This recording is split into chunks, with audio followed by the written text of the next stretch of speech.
Hello, and welcome to Jason Cavness Experience. I'm your host, Jason Cavness. One thing I'm working on, I'm doing a lot. April 16th to April 18th, I'm speaking at the Military Careers Conference in Arlington, Texas. Go to the link in the show notes for a discount on the tickets. Our guest today is Josh Kotoff. Josh, thanks for being here today. Happy to be here. It's good to be back. Yes. So this is your third time on the podcast. Each time was a lot of fun.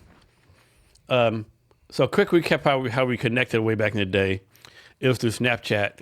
You remember that, Josh? Yeah. Oh man, I just randomly reached out on Snapchat and that was fun because we saw like location stuff was near, and then I was one of the top vloggers on Snapchat for Snap Decks because I knew how to game the system and gain visibility and get all those things. And you saw some of my old content. I was just teaching stuff on Snapchat and also doing really dumb jokes. But I guess not much has changed except Snapchat doesn't really exist anymore. What happened to Snapchat? I used to be a big fan of Snapchat. Do geo filters. It's like, I guess they went more to AR, VR stuff, I guess. Yeah, and then they just, I don't know if they got bought out by a different company or it faded away. Like right now, I kind of use it as like the memories tool. Yeah. So I'll be like, oh, when was this? It's like 7 years ago. I'm like, okay, well, it's good to know I have these photos in the cloud, but. Like every 2 years I try to go back on there and it's just not user intuitive. It's just. Nah, it's just for friends when you're like, hey, here's messaging, or hey, here's a stupid thing I found. Yeah. Take a quick photo. That's it. And then, of course, it didn't help that Mark Zuckerberg copied all the Snapchat stuff for Instagram. Yeah, so that's basically what killed it. I don't know. I don't know how often you go on TikTok, but TikTok is what Snapchat should have been. Oh, yeah. If I had TikTok when I was like in high school doing all the videos and stuff, I would have loved all those editing and mobile tools and everything. Because like I make some dumb TikTok videos every now and then, and I know how to optimize them, and I get 50K views on things, and just make dumb jokes, and then I have a few friends that they're it's good up a little bit more. Yeah. And I got a few friends who like one of my friends is a voice actor and stuff, and he always needs to get like, hey, visibility. And I'm like, find some comics online, do that, just start dubbing them, do these 10-second, 15-second little things, and he started doing that for a while and got attention, and then it just helps part of the process. There's a lot of ways to use it. Do you go to any comedy shows in Tacoma or Seattle? The comedy shows? Yeah. I go to the one in U District every now and then, that comedy club, and then if there's something in downtown, I'll see it. Like right before pandemic, literally right before pandemic, I saw Norm Macdonald's last live show in Seattle, and it was amazing. And man, miss Norm every day. Of course, it's probably too far for you, but in Tacoma, they have 2 really good comedy clubs. Nate Jackson Comedy Club. He actually just did a Netflix special in the Tacoma Comedy Club. They have a pretty decent comedy scene down there. Also, I'll have to check it out sometime. Yeah. So, how does one become a voice actor? Does your voice have to see it sound sexy and smooth and alluring? Well, it definitely helps. No, it's been more accessible, especially, again, everything has been more accessible since pandemic because now people are having like voice booths at home. You can work from home. There's all this other type of stuff. I'm not an expert as a voice actor. I'm a casual voice actor. I do fan animations. People have me do like Halo stuff, Mass Effect, Optimus Prime. Just a bad one. But yeah, you really just need mic, a nice little soundproof corner, and learning how to do the takes. Like usually when you do an audition for something, you get 3 takes. You do ABC. But the time you do your third one, that's usually, your best because you're in the zone, and you got to practice and train yourself to how you can start at that third one and get better and better and better. And it's acting, putting yourself in the mindset, and then doing diction and really enunciating is something I have a problem with because sometimes I mumble and I'm very casual or tired. So how about this? So I watched a clip with Zendaya one day, and she's like voice acting some movie, and she said the hardest and the weirdest thing is like the voice act laughing when there's nothing funny going on. Oh. Like supposed to laugh hysterically like this, like there's no joke. Like she's like, tell me a joke, make me laugh, tickle me. Like I need something to start with. Yeah. Yeah. Well, I don't have that issue, but I'm a former theater kid, so acting is just for fun. And the best thing is I don't take it too seriously, and that's why I get to have more fun with it. And so when you started, someone just reach out to you? You had to reach out to someone else. Like, how does one get started being a voice actor? Just finding the right communities, like whether it be on Twitter or like special not special, just Discord servers or Voice Actors Alliance. And there's plenty of these sites where people post just open auditions and anyone can apply. And also you get to hear other people's auditions. So you could be like, oh, that was a really good one. I kind of like that take, but I think I could do it better. Or that one was really bad. I have a shot at this. So there's plenty of these projects out there, and you just got to find these communities. People are always looking. You're not going to get paid, but it's all about building up that experience, and eventually you get your voice demo reel, and then you can get an agent and start doing commercial. So is all this AI voice stuff going on going to pretty much kill all y'all's careers? Well, luckily a lot of like SAG and all the Hollywood stuff and the voice actors union have been lobbying against that. And in general, whenever there's a AI generated voice, a lot of people just don't trust it. So it usually denotes low quality. Some people in the voice actor community are using AI, but more as like, hey, this is the type of voice I'm looking for. This is the concept. And then people can come in and be like, hey, I can either voice match that or I can try to get that. But it is annoying. And like, it used to be able to go on like Fiverr and do like voiceover narrations and stuff, or very, very simple things.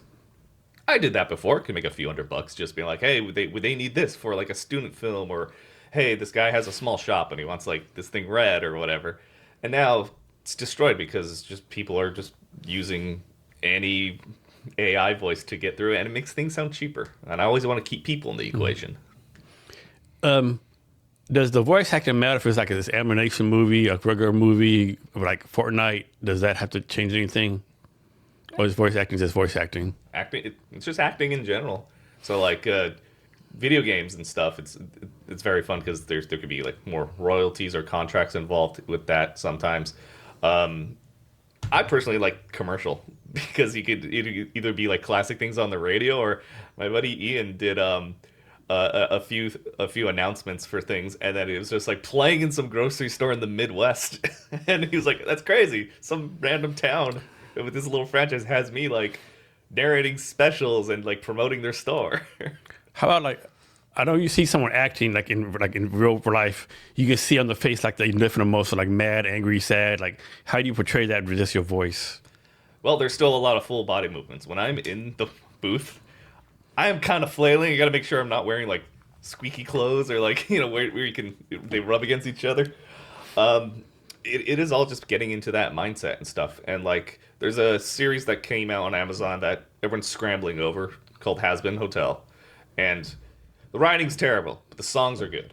That's the thing. It's like a musical thing. It's all animated. But what they do is they do what I love. They put videos of the person in the booth while they're singing or acting these scenes out. And you get to see and emulate and be like, oh my gosh, that's how they're doing it. Oops. That's how they're doing it in real time. And that's always my favorite thing to see. People actually in the booth doing it, because you just got to get into that mindset. Is there like an Oscar or like an equivalent to Oscars for voice acting? I don't know. I want to say no, just because there's it's like underappreciated, because always one of the most annoying tropes is a big animated movie's going to come out and they don't hire voice actors. They go for just like, you know, Chris Pratt, who's Mario now. Because I didn't know that. Why is he Mario? I don't know. There's a million other voice actors that are extremely talented that work in animation and video games and stuff that could be perfect for these animated movies and roles. But, you know, it's Hollywood star power on the poster and stuff. It's just how it's going to work. Yeah, yeah. So what do you want to drink first? Ooh, do you have any rye, or is it all bourbon? This is a rye right here. I would love to try some of the rye. So previous guest bought this to me. There's like what's it called? A distillery in Fremont that makes it.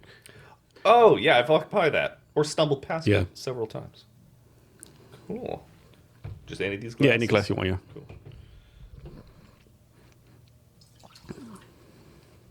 There you go. Now the real work talk begins. Cheers. Cheers.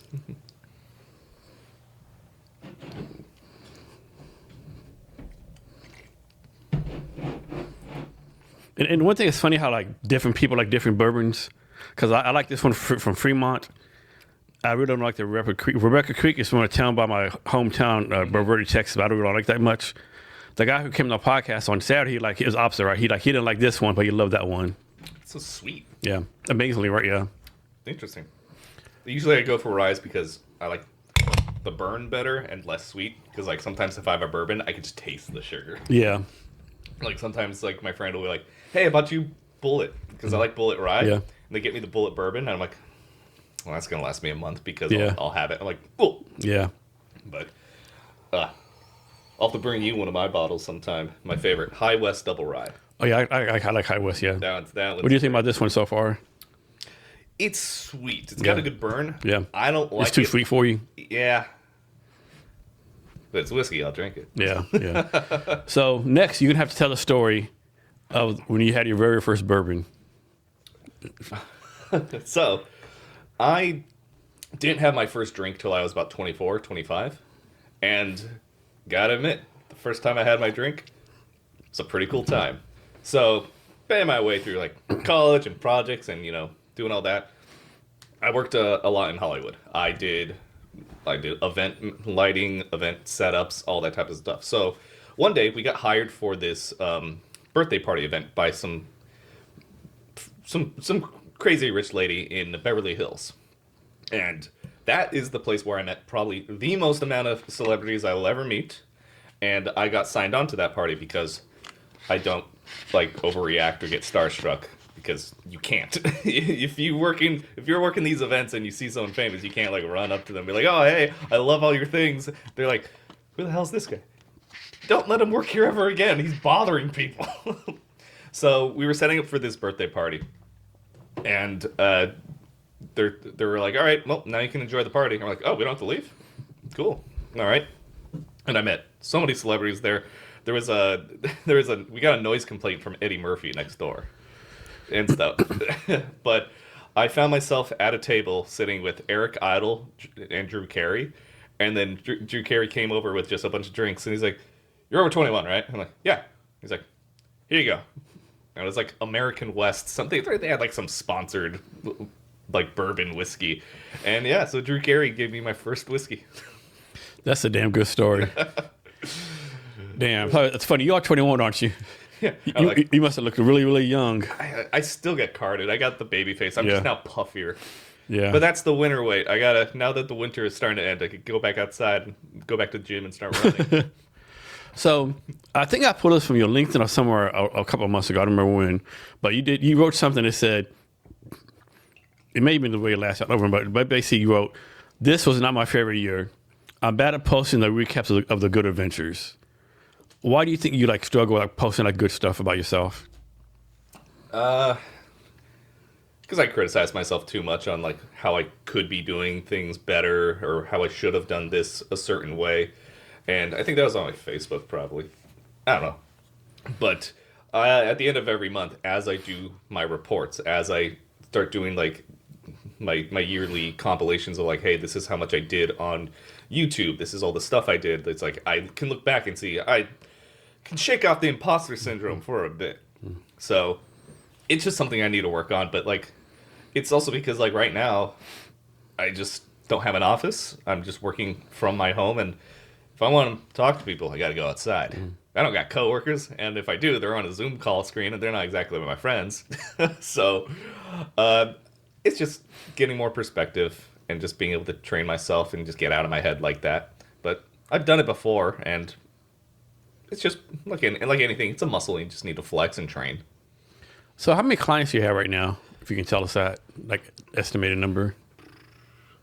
Well, I got about 5 ones that pay, and then on rotation, I have about 19 YouTube channels that rotate throughout the year.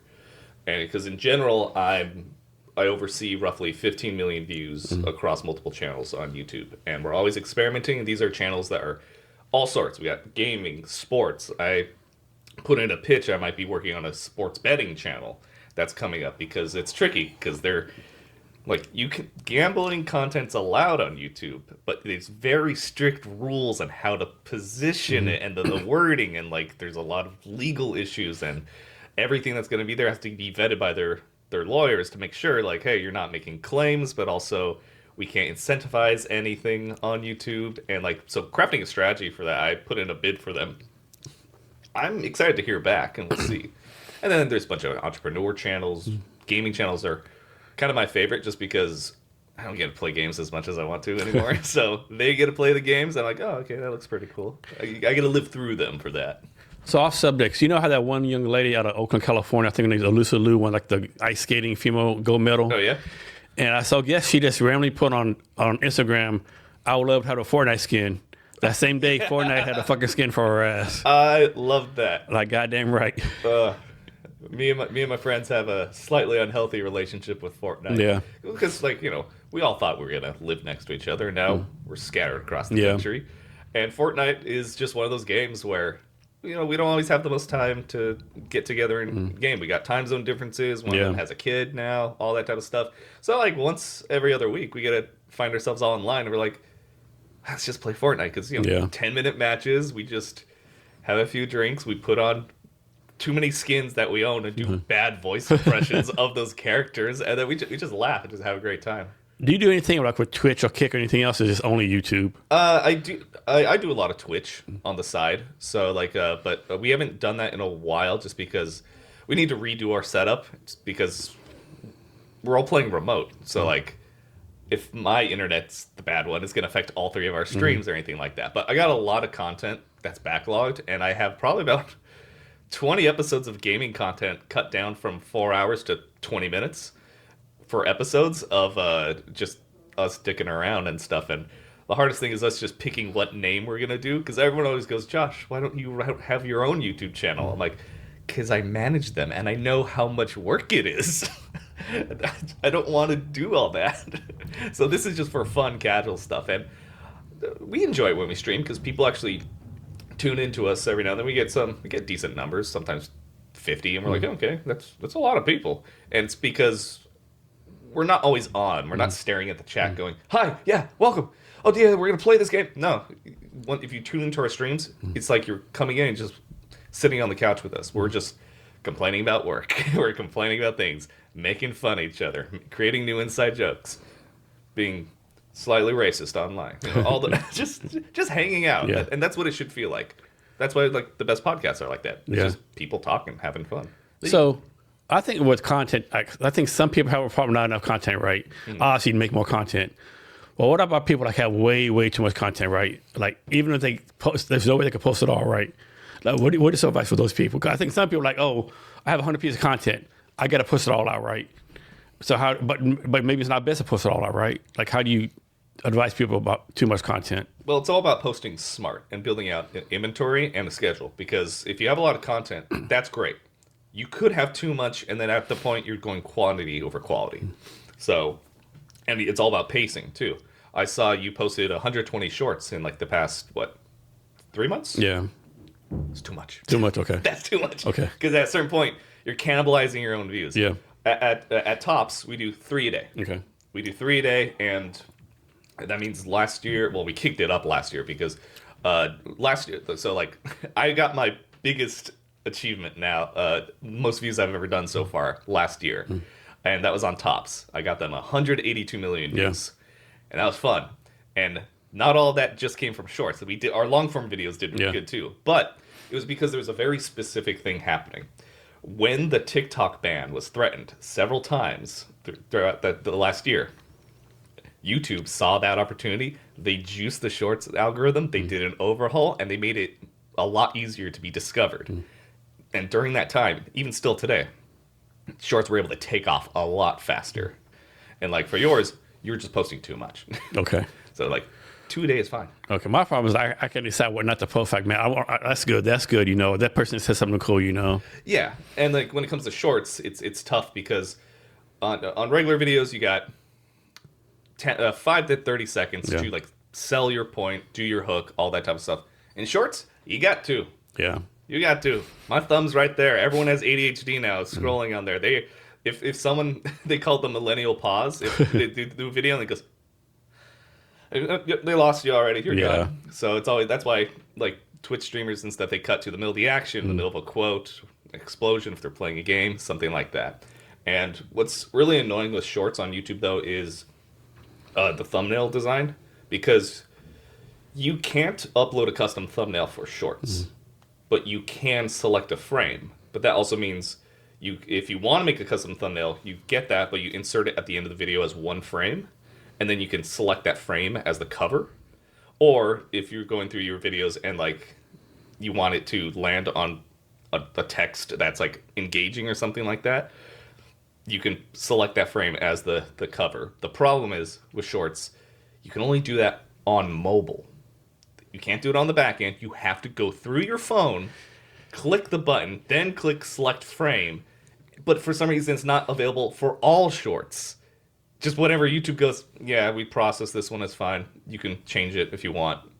It's maddening. And also, that's like an annoying like 2-3 minute process. And then if you have like 10 of them coming out a day, oh, I want to kill myself.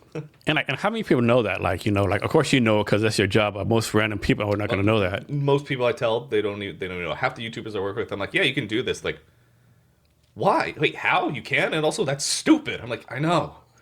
YouTube doesn't make things simple. Because in the end, YouTube is 8 separate companies under one thing, and they're all different departments that don't talk to each other. And that's why it breaks all the time.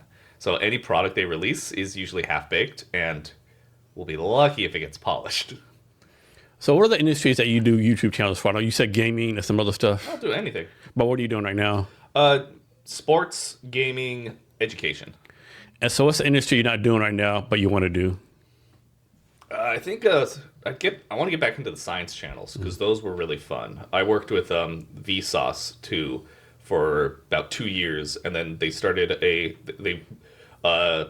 science magazine called Popular Science came back, and then they were running those shows, and I was helping with that marketing strategy and those SEO stuff, and it was really fun. The problem, and it was a challenge because what you have to do for that is you can't just pump out that content. These are well-researched videos that you can't just be like, hey, today we're talking about this, and you just pull it out of your ass. These have to have sites, sources, and cited information and everything like that. So we had a lot of fun crafting the hooks and the appeal, and then also just being like, well, if we kind of make it fun, like Bill Nye, and do something like that. So that was fun. I would like to get back into science channels. I don't really want to get back into finance, just because I had a fun time at NerdWallet, and we had some great ideas. And because I'm also an idea man, I don't just optimize. I do forecasting for keywords. I look at your competitors, related channels like that, and then I go, hey, also in my experience, this is what can get you out of your bubble. So for NerdWallet, for instance, one of the issues was we're trying to get people to be educated about credit card information, banking information, just financial literacy in general. And they were stuck in their own bubble because the people looking for that is usually just a very specific group of people already financially literate trying to get more tips and tricks. So what we did was we started to expand it into a different type of category for each video. So I posed the question to some people. I'm like, hey, what was your first introduction to like loans? Like, how'd you learn that as a kid? And then I was like, video games, The Sims, Roller Coaster Tycoon, anything like that. So we made a video that was how Roller Coaster Tycoon taught me to make money. And we went through the process of building the park, explaining loans, interests, all that type of stuff, and then creating a budget, because like half that thing is like, hey, we help people create budget, download our app, and we did all that. And then that tapped into the gaming audience and stuff. So we're trying to go for different pools of audience. My favorite other one was like we started doing pop culture stuff, and I got a national brand to make a video about some of my favorite animes. They're like, these animes teach you money. And I was like, it was amazing. I was laughing so hard. I had to like look over that script. They're like, Josh, we have no idea what you're talking about on these. Are we getting these names right? Let me look at this show. I'm like, yeah, I'll source all the footage for you. I know where to go and where to find that. And then there's other ones that I don't know if they continue to work with it, but like we had other pop culture ones of like how to gain people's attention. Be like, hey, now that Spider-Man 4 is going to come out and he's back to living in New York alone and poor, how much does it actually cost to live in New York? And we do a budget breakdown and treat that like a monthly budget as a case study. Be like, hey, if you're moving out and living on your own, these are tips and tricks. This is how you be financially responsible. Or then we got fun ones like explaining what interest rates and bonds are. If Captain America woke up today and he had all his war bonds, what would they be worth now?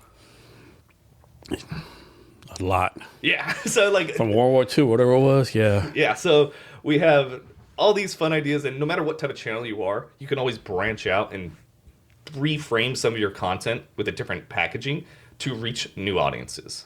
So how do you get paid, right? Like, don't tell the details, but like, is it like a product based? And then like, suppose you get paid a certain amount of money, and suppose you take, Shot Glass YouTube channel from 0 views to 100 million views in one day. Is like some kind of bonus percentage tied into that, or how's that all work? Usually it's best to keep it simple. So like, I'm either on retainer for like monthly channels or like a yearly contract, or the other way I make money is me and like the other two guys I work with who are really great friends, and we all have a different area of expertise on YouTube. Like, one guy, so good at thumbnails. So good. I'm not a graphic designer. I can just tell you what it shouldn't look like. And then the other guy, amazing ad revenue researcher. He can get the ad and monetization rates up like nobody's business. And I'm tagging strategist and the ideation. So if I can't get a channel that's like, hey, I need you on retainer for this as we build this content strategy, and I'm like a content director, then the other part is I just do audits. I go, hey, a company will approach me and be like, hey, we need an audit and we want a strategy thing. So I can either charge and I do an audit of their complete channel. I'm like, hey, these are tags that are missing. This is what's under the hood. This is what you're doing wrong.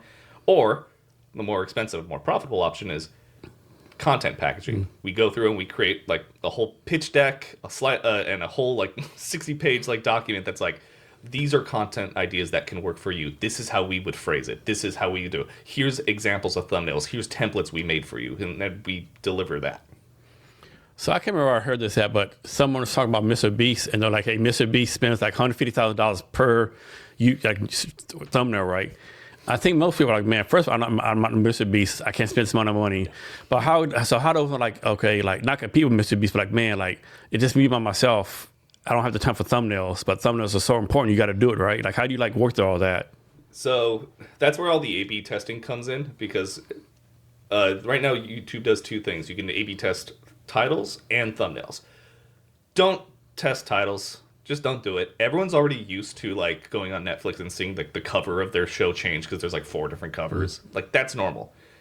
But if the cover and the title changes, first of all, you go, did I even see that video again? Or you get mad that the algorithm is tricking. People don't want to be aware of the algorithm. They just want it to work.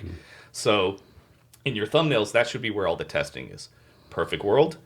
You have 3 thumbnail options. They should all be completely different. If that's not possible, you get your main one. You make it look nice. Put a lot of effort into it.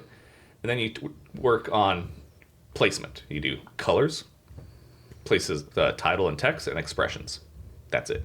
That way you can keep the same thumbnail, but still have enough variation to figure out what the data is. So we'll have, like, if it was me posing there, we'll have text on one side. We might change the text to a different quote. We might make the text green. We might put an afterglow around me. Something simple. But you have a short, right? You have a thumbnail, and post a short that's like 3 views, right? Can you change the thumbnail and republish it and maybe get more views? For just a video or a short? Yeah, video. Yeah. Either one. Yeah, you can. Just don't do it immediately. YouTube understands that like sometimes mistakes happen and stuff, but they also don't like duplicate content going up too fast. There's a channel I consulted with for a kids channel, and they have some older videos, and they want to take it down and republish because they realized they were tagging everything improperly. So it wasn't being shown to kids. It was just being like shown to parents instead.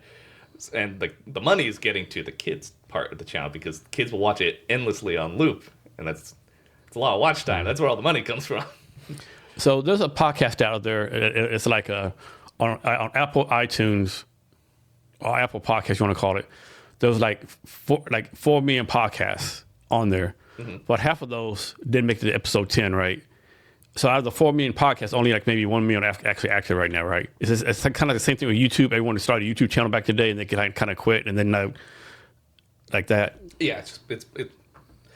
Yeah, there's a lot of competition out there. But the good thing is, like, you know how they say there's like 2 billion hours of YouTube uploaded a day, something like that. There's a lot of competition, but that means a lot of that competition falls off. for people, especially like in the gaming channels, they get a little burnt out a little fast because they're like, well, now I'm playing games and I'm supposed to relax, and now it's not relaxing me because it's a job that's not working. Like, all you have to do to be competitive on YouTube is post one video every 2 weeks. That's competitive. You're already in the top like 10% of people, because how many people start on this and have their friends, they get together, and after 3 months they stop. Channels, if you keep going for at least a year and you're consistent, you can go from 0 to 50K subs within a year. That is entirely doable. And that means your average view range could go from 0 to 15 to 50K views per video. So how does, what's your opinion on people that go like doing YouTube live? Does that like trigger anything algorithm wise, anything like that, or? Yeah, so there's some channels that do it and nothing happens, but in my experience, YouTube's live streaming kills a channel. Just because what it does is it burns out your subscription notifications for all the people who click the bell or whatever, and they put you on the homepage, and then if that subscriber didn't tune in during a live feed, they go, well, I guess they're not interested in your video, so your next video, we're not going to show it to them. So it can negatively affect your... Yeah. Okay. That's why, like, when I was at NBC and we had all these different gaming network shows, we put all the live streams on a separate channel. We just called it G4 Live. So they know where to go. Plus, it made it easier to do simulcasts with, like, Twitch and Kick and what other platforms they have out there. What's your opinion of Kick? Kick's a pretty new platform, right? Relatively new. I don't really know much about it. Okay, no problem. So like I joke around all the time. Though, if you want to listen, go to YouTube University, right? Yeah. But like, how did you get so tech about YouTube stuff? I'm sure there's no college degree. It was just a matter of fact, like deep diving and learning your craft, like doing different experiments on YouTube. Like, how do you learn, like, be so technical? You just got to do it. So. Because you just got to be in the weeds and stuff. It does also help for me touching different types of content. I hear all the different things that other channels experience. And plus, like, I got a small Discord group that we all talk about whenever there's an algorithm change or suspected algorithm change and everything like that. Because, like, some of these channels that aren't gaming don't deal with certain issues. Like, for a period of time, a lot of channels couldn't do any horror games or fighting games because the AI interpreted it as violence in general, or the blood and gore would pop up, and then the video would get flagged and demonetized. So then you have to do technical tips and tricks, just knowing how the platform works. What we do is we take that footage, if it's like a Mortal Kombat thing and the guy gets like decapitated, well, we take that section of the video and we turn it black and white. And now the blood's not red anymore and the AI can't see it. So obviously there's a lot of great YouTube people like yourself out there, but there's also, I'm sure, a lot of scam artists right there, right? Who don't know shit, right? Tons. So how does like a person like, man, pick, John Bob, what's his new YouTube channel doing whatever, right? He has no knowledge about YouTube, SEO, like how does he not get scammed, so to speak? Personally, I would look for someone that has film background experience in general, because YouTube and film go hand in hand. Like, I know how videos work because I've made shows and movies and all this fun stuff in high school and college, and like working with YouTubers, like we know how to craft a story and do all that. If it's just some guy who just can only do SEO and talks about like newsletter optimization, which I see on LinkedIn all the time, because it sucks. Like, my job isn't really an official job yet. Like, I've been lucky the past few roles I've had for these national companies to have a company trust me and look into the future and going, we're going to need to get ahead on this.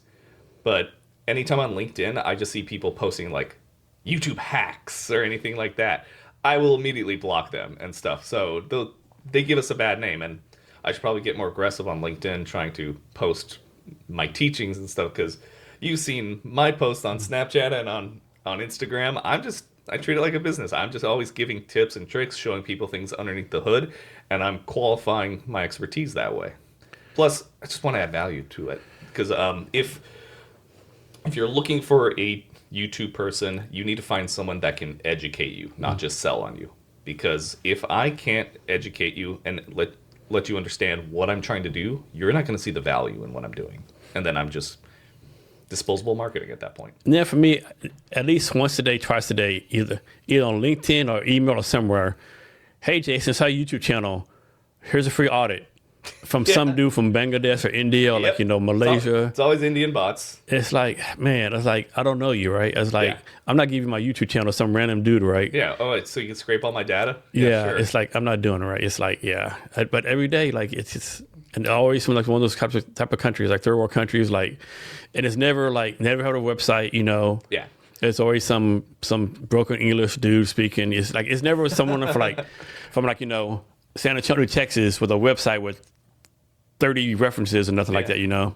Well, my website's back up, and we are doing an update on it to update all our numbers and stuff, because I calculated it. Oh, what did I do? So for 2026, we had a real fun one. That's when my imposter syndrome started to disappear. I was like, okay, maybe maybe I think I know what I'm doing just a little bit. Where is it? That's our Law and Crime Network. All right, so total views for 2026 across all managed channels, 404 million. Cool. Total watch time for all that, 38 million. And collective total subs during that time, 8.1 million. Nice. So, granted, some of these are big channels, so it's like they already have the pool, but there's a lot of medium and smaller success stories built in with that. But our new website is up. It's bluestreamagency.com. Do I not even know my own name? Dude, does subscribers matter anymore on YouTube? Subscribers will always matter just for a visual perspective. People follow the numbers. Yeah. That's what it is. Like, there's certain points where older videos take off just because they just have that many views. So people go, oh, it must be a good video. It already has 1 million views. I'm like, no, there's plenty of not good videos out there that have 1 million views. But subscribers are a great form of tracking your engagement, because if you are getting good views but no one's subscribing, obviously then you have a hook problem. There's no incentive, or it could be as simple as like, hey, you just need to start putting a subscribe button that pops up every now and then. Yeah. Like that's number one for like channels where we can't fully integrate a call out because it's either like a really dense subject or something like that. Fine, we do at the 3-minute mark, 5-minute mark, and somewhere else, little graphic just pops up, says subscribe, click sound, goes down. And that usually leads to like at least 10% more people starting to subscribe because they just need to be reminded. And then they go, you know what? Okay, I do like that. Subscribe. And people rarely unsubscribe. So. Yeah. How about you'll be on YouTube and you'll see someone saying like, hey, they're like they'll say, hey, don't forget to subscribe to my YouTube channel, click the bell, right? Do you say that actually in the video, help any? Okay, so if you ever utter the words like, comment, subscribe, or click that notification or subscribe for more, you're doing it wrong, because we've grown up now hearing that. If you start saying like, comment, subscribe, I turn my brain off. I do too. Yeah, I do too. Brain's over. Instead, you work it into a transition sentence and stuff. So we'd be like for like the credit card stuff, we'd be like, and this is the APR rate for this month's credit card pick. And if you want to know the best picks, make sure you subscribe for weekly updates. Just work it in more natural than more natural. Work it in naturally. People don't want to realize they're being sold to. So yeah. And then you should do that in the within the first 2 to 3 minutes of the video, because usually that's when your value proposition is already established and you're like, hey, I'm an expert on this, or this is the premise of this video, and we're doing all that, and then just scatter it the rest of the time. Like if people are always struggling to figure out where they should put it as early as they can in the video, look at your average watch time then per video. So like if you have a 10-minute video and like the average watch time, average percent viewed is like 30%, so you're looking at 3 minutes. Okay, let's do it 30 seconds before that 3-minute mark then, because everyone's watching until that's part where they start to drop off. So someone has a 10-minute video, right? How much of the video do people watch when they get credit for the whole 10 minutes? The whole 10 minutes. Oh, 10 minutes. So it's not like they watch 20% that get credit for the whole thing. They have to watch the whole 10 minutes? Yes. Okay. Yeah, it's all about watch time. And so the average percent view you want for a video you should be aiming for 40. 30 is acceptable, but you want to hit 35 to 40, and that is when YouTube goes, okay, I can measure this as a quality for the video. It will say this is a good video because people are watching this percentage of it. Because if someone tunes into a video and it only has like 1% watch time, YouTube goes, it's not worth sharing. I'm not going to do that. talk about this, right? So you hear people complain all the time, oh, my algorithm is giving me bullshit, right? It's giving you bullshit because that's what you're fucking watching, right? Yeah. if you're watching, like I've been watching a lot of bourbon YouTube videos lately. All my shit's bourbon, right? Yeah. If you watch females dancing, right? I always laugh like, oh, why is this on my YouTube, on my For You page? Because you watch something just like it or pretty fucking close. Yeah, that's why like I make sure all my algorithms are really nice. Like I got my Twitter down. It's just like certain game news updates and like Halo. And like my Instagram is like owls and like cosplay stuff. And anytime it gets messed with, same with TikTok, all you have to do is scroll past, find one of the things you generally like, just bookmark it. And then the algorithm goes, oh, he keeps bookmarking this type of content. I'll fix it. Or like LinkedIn people claim, I keep on getting this from watching people I don't like. You just fucking unfollow the motherfucker. Yeah. Also with LinkedIn, there's so many bots now. Like, oh my God, it's ridiculous, yeah. I'll post an update, like, hey, looking for YouTube stuff, and then I'll have the Indian scammer YouTubers messaging me, like, hey, we saw you posted, because I mentioned the word YouTube. We could do a free, I'm like, guys, come on. Yeah.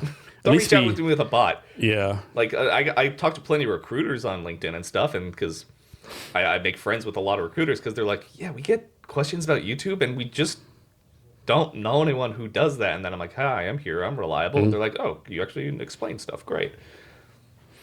Yeah. So YouTube SEO, and we'll call it regular SEO, those basically the same things, or it's done differently? It's kind of done differently. No matter what, Google still owns YouTube. They're a part of the same company, so functionally their algorithm has the same foundation. Now, a lot of people will tell you, they'll be like, well, tags don't matter on YouTube. I'm like, look, there's some truth to that, because it's like when your video's processing, they're already doing a transcript of the video to verify what's in the video. They're grading it and being like, hey, this is the content he talked about. This is like what we can do. This is the grade we give it for. One, is it appropriate? Does it fit within all our guidelines? Does it break anything? And also, the more important thing to YouTube, does this affect ad rates? Because if you get on a more sensitive topic, you get served lower quality ads, because those guys are willing to pay to be on anything. What was the? I got lost in my own thought. Well, is there a difference between YouTube SEO and SEO? Yeah. So tags. Some people will be like, oh, you don't need them. I'm like, no, you do, because it's a form of measurement and stuff. And also, it's really nice to be able to pop up for a keyword you're trying to rank for. So that and there's still metadata. So the title still needs like keywords. The description for this would be like the same thing as a meta tag description, but like on YouTube you have 300 characters, first 3 lines above the fold, as they call it. And that's where like and also technically even in the video sometimes it helps saying the specific keywords in the first 30 seconds. Like, hi, we're the entrepreneur podcast, business podcast stuff. And the algorithm it pricks its ear going, okay, I know what you are. The rest, though, is a different form of engagement. On regular SEO, all I have to worry about is clicks. Can I drive them to the site, and then my job is done? How do I show up to the right audience? YouTube, now it's engagement, because we're dealing with storytelling and branding at the same time. And those are part of the SEO checklist in YouTube, but they're not traditional like SEO stuff. YouTube has a checklist of all the things a video should hit, and like, custom thumbnail, things like that. Can it be 1080p minimum, that type of stuff. You have to hit all those checkboxes. And then now the finesse and the magic comes from crafting your storytelling. How do I get that percent view rate up? How are they watching a majority of my video? Are they converting? Am I driving them to different traffic or my website? Do I have backlinks that are supporting this video from external sources? So like our newsletters for Tops. If a video is failing, we put it on the newsletter, and then it's like, bam, it's right there, funnels straight into the video, gives the video a boost. Same thing with LinkedIn posts. You can highlight it on LinkedIn, and then if people see value in it, they're clicking through. YouTube is able to look at that and go, hey, that backlink is directing a decent amount of traffic. Okay, people are looking at this, and it looks quality. Okay, you know what? Let me give it a little more visibility. Let's see how this works. Is there a YouTube channel like you worked in the past, and like you took the channel like, man, this is gonna be a fucking tough one, right? Like, maybe I should have took this one, but then it ended up like you really like fucking like did very, very well on that YouTube channel. Yeah, it was the science channels, because I was like, these are dense topics and like they are hard to tag because like most videos I could tag the topic and stuff, but like when we're dealing with certain these science channels and education stuff and like history of technology and things, no one's gonna be searching those very specific terms. I gotta find related terms. Like I gotta get creative with it. How do we go from specific query searches now to category and related shows, and how do we show up for that, or at least run parallel to competitions? And it was fun. I wish it lasted longer, but like, just it was 2 years. It was plenty of time. So I said like a lot of people that do what you do, either like they're really niche, like they do like gaming channels, or like niche, or they go like corporate, right? Like you've done both, right? Can you talk about operating in both worlds and what you learned from both worlds, like go to the other one? Well, definitely when it comes to like working with regular creators, they're definitely more passionate. They're a lot more paranoid though, because a lot of YouTubers get stuck in the mindset of more videos mean more money. I go, no, please don't. I had one guy, and he's now my close friend, and he came to me and he's like, "Can you fix my channel?" I'm like, "You're a really big guy. I don't know. I'll try." And he was going insane. He was putting out 6 videos a month, and these are like 20-minute videos, going crazy, trying to get it to work. Because in that mindset, you're panicking. You're going, "If I just post more videos, I'll get more views. We'll do this." And I'm like, "We have to scale back, because now you're cannibalizing your views. Everything's off target. You're confusing your audience." And then they're a lot more receptive to like certain changes, or some of them are. It's their livelihood. I completely understand, but they're definitely more passionate and like willing to experiment on a lot of different things. When it comes to corporate stuff, there's a lot of cooks in the kitchen. There's a lot, and also if a video doesn't do well, most of the time they go, "Well, we'll see it for the next few videos because we already got that template made, and for the next 2 months we're shooting this style of videos." It's very rigid. So at that point, I have to do a lot more data work to be like, "Guys, I'm telling you right now, it's not working because of this. It's going to perform these next few videos too. I'll do my best to steer this ship." But yeah, well, we'll talk about this in the quarterly review. So how does this work? I'm sure this never happened, but I suppose you have a YouTube channel. I make this up and post it gets a million views a month, right? A million views January, a million views February, a million views March. And in April, it goes from a million views like 100,000 views, right? Do you like do like a deep dive, like what the fuck's going on? Like, yeah, I'd have to. Yeah. And sometimes it could be as simple as, well, you gotta start simple. You gotta be like, did we break a rule? Or did one of our older videos get flagged and now we got like kind of shadow banned temporarily? Or did we change format and did that really negatively affect things? And if it's a corporate channel, I usually go, are you spending money on ads on YouTube? Because a lot of people go, "No, we aren't," and I find out they are. They're spending way too much money. And when Google Ads recognizes you're a corporate account funding a YouTube channel to promote it and do all that those ads and everything, it essentially becomes pay to win, kind of like how Facebook is now, where you can post something on a business page and it doesn't go anywhere. Throw $5 at it. It works just like it used to then. Yeah. So I had a few corporate channels that were like that, where they had an ad spend that was a ridiculous amount of money. The second they stopped, YouTube's like, we're just not show you anymore because they want their money. Yeah. What's some like big mistakes you see people making on YouTube besides overposting? I think it's just I would say content length.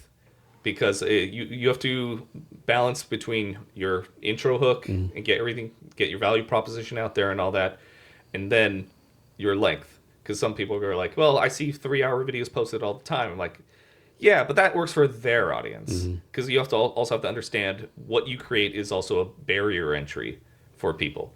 YouTube is very specific in the way if you put on a 2-hour video essay, you go, "I know I'm about to waste 2 hours. I can see how much time I'm putting into this on YouTube." And then it affects your average percent viewed. Because, again, if you have like a 5-hour video but only 10% is watched, YouTube goes, clearly it's not a quality video. And then you can always make them smaller, cut them up, do whatever. But it's finding that sweet spot. Back at NBC, we had an issue with one of our pop culture review shows. It was like comic something. Where they were like reviewing Mandalorian at the time because it just came out and everything, and Mandalorian episodes were about 40 minutes ish. The videos we were releasing were 50 minutes. And I was like, guys, first of all, the review can't be longer than the thing you're reviewing. I'm like, please, let's hit 20 minutes, maybe 15. They're like, we can't do that. We'll give you 25. I'm like, okay, 25, fine. And the average percent view went from 15% to 45%, and views tripled. We were struggling to get 5K. Every video is getting 15 to 25K now. And it's just those little changes, because you don't want to waste people's time too. But like, viewing habits have still changed over YouTube. One of the things we're doing right now is going to legacy YouTube channels and repackaging their content. So like, if they have if this gaming channel has a bunch of existing content, we're able to categorize all their videos, put them into pillars, content pillars, and be like, hey, this would work for a compilation this long, and this long, and you levelize all the audio and you make it like, hey, sleep and relax to, or something like that. Because the viewing habits from pandemic changed everything. Before pandemic, an 8-minute video on YouTube was pretty long. Everyone's like, whoa, I have to do 8 minutes? That's crazy. Now, 15 is like the minimum. Yeah. Everyone's making half-hour videos and everything like that. So, but they're not watching. So the longer a video gets, especially if it's like 20, 30 minutes, all you have to do is you front load the first 30% of it with editing, like the editing you care about. After that, you can relax on editing, on effects, on on-screen visuals, because by that point, honestly, you're on their TV playing or you're on their second monitor. Is there a YouTube channel out there that's not like famous, but people should be aware of it because it's actually really damn good? There's a lot. There is a lot. I've been going through movie review channels, and this guy blew up in literally the past year. His name's Pointless Hub, and he's just a dad who just talks over like little graphics he drew, and goes through all, like, just goes through a bunch of movies. Another guy, Bullets and Blockbuster, again, just another guy, started exploding this year. Not crazy huge, but has a lot of fun stuff. And yeah, it's like when you ask people their favorite channels or what they should know, I'm like, there's so many, I don't know. Sometimes I just get obsessed with them. So you always hear, like, get the 100, like the silver button, gold button, like subscriber list. Does that really matter? Like, I guess the more subscribers you have or more buttons you get, the more they push your algorithm out or something. Okay, so YouTube, it's an unspoken rule on YouTube, but YouTube will help you out until a certain point. So like, in the very beginning, you're on your own. You got to get to your first 1,000 subscribers, you're on your own. Especially you get to the first 5,000, you're on your own. Once you break 5K subs, you start getting shared in the algorithm just a little bit more. And then the thing is, though, once you hit 100K, and we've seen this happen multiple times, YouTube, your views overall start to dip for a while, because now YouTube's not helping you. They're like, hey, you reached 100K. That's a great milestone. You can take it from here. And then we go, oh, shit. Now we have to, like, rebrand some of our content or, like, tighten things up and everything. So yeah, it's an unspoken rule, but, like, people know. There is a drop-off point. And how does someone get monetized? Is it based on number of subscribers, viewers watched, hours watched, stuff like that? Yeah, it's a few different factors. One, you got to hit 1,000 subscribers, or 500 if you meet the other parameters. You got to have X amount of watch time. I think it's like 1,000 hours watch time on. And I think it's like within a year, right? Within 90 days. 90 days, okay. No, actually, it might be a year. There's different qualifications, and then or you get like 7 million short views, things like that. And then, you got to verify your Google PIN and everything like that, and connect your AdSense and everything. I mean, honestly, like, getting that monetized is a big deal, right? But is there any other advantages to getting monetized besides getting the money? Again, it's one of those things YouTube won't say out loud, but if you can help YouTube make money, they're going to help you. Okay. That's because they want you to get monetized so they can get their cut. Does, like, controversy sell on YouTube? Like you say, like, controversial stuff and, like, clickbait stuff? Yeah, especially nowadays, because now everyone is using, like, AI to create titles and stuff, and now I can tell which titles are just, like, they sound clickbait generic because it's got that AI tone, but it's working, and I hate that. Eventually, the trend will probably get back to a more traditional titled and trend, but right now, yeah, clickbait and stuff, and, like, especially for getting started, yeah, clickbait and controversy, once you get your audience and you start fostering a community, it's important for me to find that line in the middle where you can be like, hey, this is still some little bit of marketing and like, you know, like best practices of clickbait, but this is also my content, my product, or my personality, my vision for all this type of stuff. And then thumbnails have changed so much because everyone used to do the Mr. Beast face that he does. Now he doesn't even use it anymore because after 10 years, Stuff changes, right? it became normal. Everyone's like, oh yeah, we're just doing the screaming face. Cool. So Now if anyone does a screaming face on YouTube, they're like, yeah, we're not going to click that. yeah. So it's like people are either like very creative or very business savvy. You be able to combine business and creative together. Like how are we able to like do this when most people can't do that? You mean like an example or like just... No, like how you do it in general, right? Like people are either creative, they suck at business, or vice versa. You're doing both pretty well. Yeah, well, it's just storytelling.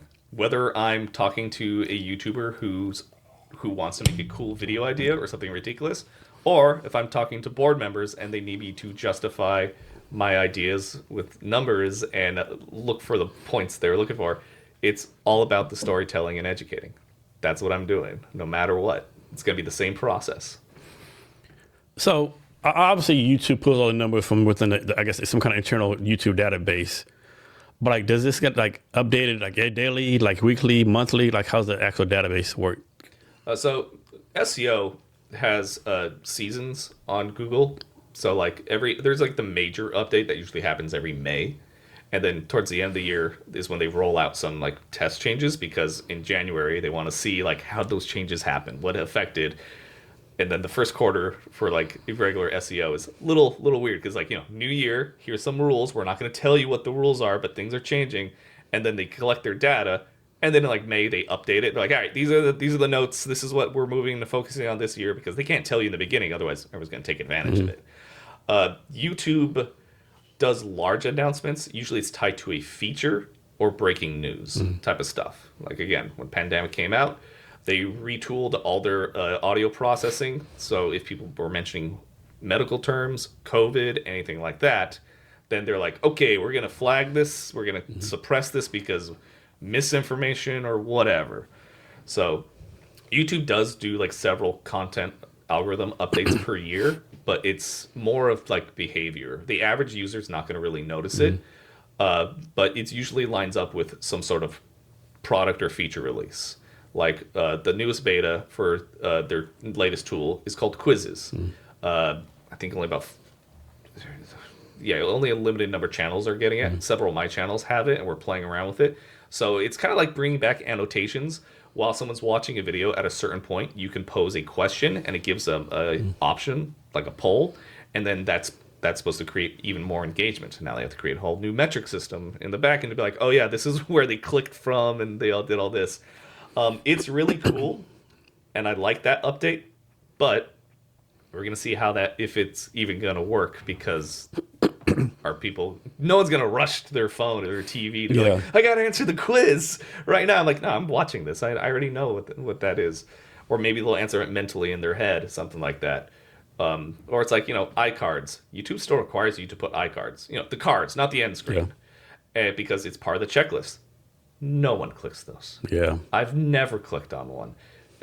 We've had channels that have like 10 million views a month. We don't even hit 1% click-through rate on a tiny iCard. Yeah. End screens, sure, that's fine. But I also sometimes have my issue with end screens, because once that pops up, you go, video's over. Yeah, yeah. So sometimes you can get a boost on your videos by just not putting them, or just putting a subscribe button, or putting them but leaving it the last 5 seconds. Maybe I'm doing it wrong, but I'll be on my TV or watching YouTube, and I'll see the end cards come up, and I actually try to go to it, but I can't because the remote control doesn't work or something. It's just not optimized for TVs half the time. Yeah. But like, it's good to know. But like, you play around. You can play around with it. Like, there's this guy, Moist Critical, other Penguin Zero, as he goes through on his YouTube name. He just does commentary stuff and like talks to his camera, and then he ends every video by going, "That's it. See ya." Mm-hmm. Like, you don't know when it's coming. There's no end card. There's no anything. Just like that. Yeah, and then that means that's an extra 30 seconds that he made you he cut out, Yeah. so you get that extra percentage watch time, and also means, hey, you finished the video, because like it's hard to get someone to 100% finish a video. Yeah. When I watch him, I go, oh shit, I finished the video by accident because you didn't tell me when it was ending. So I was like making YouTube, like a YouTube channel, YouTube videos. Like there's so many factors. There's like the SEO, the thumbnail, the lighting, the audio, the description. You know, on and on and on. What's the one thing that people need to get almost perfect? Audio. Audio. You can watch a video that has bad video quality, but good audio. You cannot watch a video that has good video quality and bad audio. Okay. It's gonna be garbage. All right. So you could film it off your phone, and you could have a Nokia and just get 240p video, but the audio is perfectly crisp. People will watch it. That's a good point. Talk about like you know, when I first started, I had a laptop, a little small microphone, a real camera. Of course, I advanced some, but like I think too many people like try to do a set off their mind off the bat. Right? I've never done YouTube channel before. Let me go buy $20,000 of equipment and start right. Yeah. Can you talk about like no, don't do that. Like start fucking basic as hell. Yeah, start basic, because you're being beat out by 12-year-olds who are Twitch streaming off of one single webcam. You know, like that was like the mistake at some like the larger corporate stuff. They think we have to build a set, we need all this type of stuff, we need turn the lights on, we need camera crews at every position. I'm like, guys, there's just like some 20-year-old at his desk making better videos than you guys, and he's just talking to his camera. That's it. Microphone, HD camera. That's all you need. It could be a webcam, it could be an HD webcam, could be a cheap DSLR. That's all you need. So just start off slow. You don't need anything fancy. So having said that, when should someone advance, right? Like suppose someone starts out, they have a camera, laptop, basic stuff, and we'll say within 3 months they have like, I don't know, 10,000 followers, 5,000 followers. Like when should someone say, okay, based on these, whatever the numbers are, I might be good at this. It's time to like invest in more equipment. For me, it would be less about the numbers and it'd be more about the content. Because most channels, when they start, your content, if you stick it for a year, your content doesn't look the same after a year in general. You might come out with an idea in your first 3 months, you're working on that, and then you go, oh, well, this video took off and had interest, these ones didn't. Now I have to shift this. Or you just might realize that part of the topic you were talking about wasn't fun, and you go, this actually inspired a different thing. You know, like I've had friends who start a certain gaming channel, like, I can't wait to just do these games, I love them. And they're like, oh, it just turned out to be annoying and too much of a hassle, but this other game took off, and now I do that one. And okay, I could reframe the show, and now we could do this, and it's going to look different. It's the same thing I always talk to people, too, about their thumbnails. Whenever you start a YouTube channel, don't stress too hard, because after 1 year, your thumbnail is going to be completely different. Half the time, they change every quarter. So I love looking back at my corporate clients where, like, if there's an anniversary or something, like, I have a screenshot, like, the first few videos that before I worked on the channel, like, years ago, and then I'll post it, like, on the anniversary. I'm like, hey, guys, look how far we've come. They're talking about how, like, so many people are kind of not realistic, right? Of course, you need to be delusional, like, I think you need, like, I have the best podcast channel ever, blah, blah, blah. But reality being, like, it's going to suck at first, right? You're not going to get monetized the first day. Yeah. Can you talk about, like, being patient, like honing your craft and, like, all that kind of stuff? Yeah, because you're not out there right now trying to please people. You're trying to please yourself, and you're perfecting your craft. Or it's never going to be perfected. You're refining it. And once you keep working on that, you're also going to outlast the impatient people. So don't be afraid to just stick to it and set realistic expectations. Like, be like, hey, I want to get 10K views by the end of the year. Something basic. And like, great. How many videos do I think I need to get there for that? Also, what is my pacing? Am I doing this professionally? Is this a hobby? Am I going to burn out on this? Remember, if you want to be competitive on YouTube, one video every 2 weeks. You could do once a month. Just make a nice quality video. And then if you want to be competitive with shorts, 2 to 3 shorts a day. That's a lot of shorts. You don't have to. You can just post up to like 3 to 6 shorts a week and just space them out whenever you want. There's a lot of ways. This is not a race. This is a marathon, because you're outlasting your competition and all the noise out there, and then also you're getting data too. You're not going to get data within the first 2 weeks going, wow, I'm famous. I know what people are searching for me. I'm like, you just started. You don't even know what you want and talking about. Because then after that, it's all about selling yourself. You could have all the cameras, all the HD equipment. if you can't talk, if you can't share your expertise, if you can't be likable in some way, no one's gonna watch you then. Yeah, example I always use like Joe Rogan, right? Oh, I'll start a podcast or whatever. I'll be Joe Rogan. Like you gotta realize when Joe Rogan started, he was already fucking Joe Rogan, right? Yeah. He's already Fear Factor Joe Rogan, the comedy Joe Rogan, the UFC fighter Joe Rogan, right? And like he'll tell you his first 200 episodes, like they're fucking straight trash. Yeah. And he only signed for Spotify like after like 13 years in, right? Yeah. Like one of my friends on his channel, he was like, okay, I have a video idea because I don't want to make too much of a video. I'm going to stitch together my first 20 videos I ever made on YouTube, and I'm going to review them and make fun of them. And it was amazing because he's like, these were so bad. What was I thinking? But the charm is there and stuff. And like, it's important to self-analyze and improve off of that. And again, your content's always going to be evolving. The platform's always going to be evolving and stuff. Did we know everything was going to be 30-second short-form videos? No. Or at least I hope we didn't know that. It's still depressing that it is. There's like no middle ground right now. Yeah. It feels like everyone's either ADHD or I need noise something long because I'm alone in the house. Yeah, no, yeah. You just learn something from mistakes, right? I think my 5th or 6th podcast I ever did, back when I was only doing 30-minute podcasts, I wasn't paying attention. I had a pen in my hand. I was going click, click, click, click. So every second through the video was a click, click, click. And I had to edit it all out because I didn't have the heart to tell the guests, hey man, can we do it over again? Like, man, this is my 4th or 5th podcast. I can't ask this guy to do it over again. Yeah. And I can't delete it because the guy's gonna come back and say, "Where's my fucking podcast at, dude?" Yeah. That was so fucking painful. But goddamn it, never do that shit again. Never again. And then like for non-film people, sometimes they film something and they're like, I need to post it raw. I need everything to be published. I'm like, you can just cut stuff out. Yeah. Like whether it's dead air or we go, hey, that joke didn't work. Let's get rid of that one. How about items like StreamYard, TubeBuddy, those kind of things? Do those actually work or? I use vidIQ. Okay, vidIQ, yeah. TubeBuddy's okay. Yeah. I like vidIQ a lot more. They have some... Now, I don't like using the AI tools, but it's good for brainstorming. Mm-hmm. So that's what I use it for. I love for brainstorming, yeah. Yeah, because I will not respect people if they go, all right, it made a script, and now I'm going to read what it said. I'm like, well, then you're... It'd be like, so-and-so, mass, M dash, so-and-so, blank space, M dash. It's always funny, like at work stuff, where... I'll ask for notes on something or a script. I'm like, hey, can I get this summary? And they just copy paste it. And there's all these emojis on there. I'm like, you did not write that. ChatGPT puts a billion emojis and makes it quirky. Now I know you just put in a prompt and you didn't do your job. Oh, man. It's fucking crazy. So what do you see as the future of YouTube? Any big time predictions for YouTube next couple of years? Well, I know they're going to double down on short form content even more.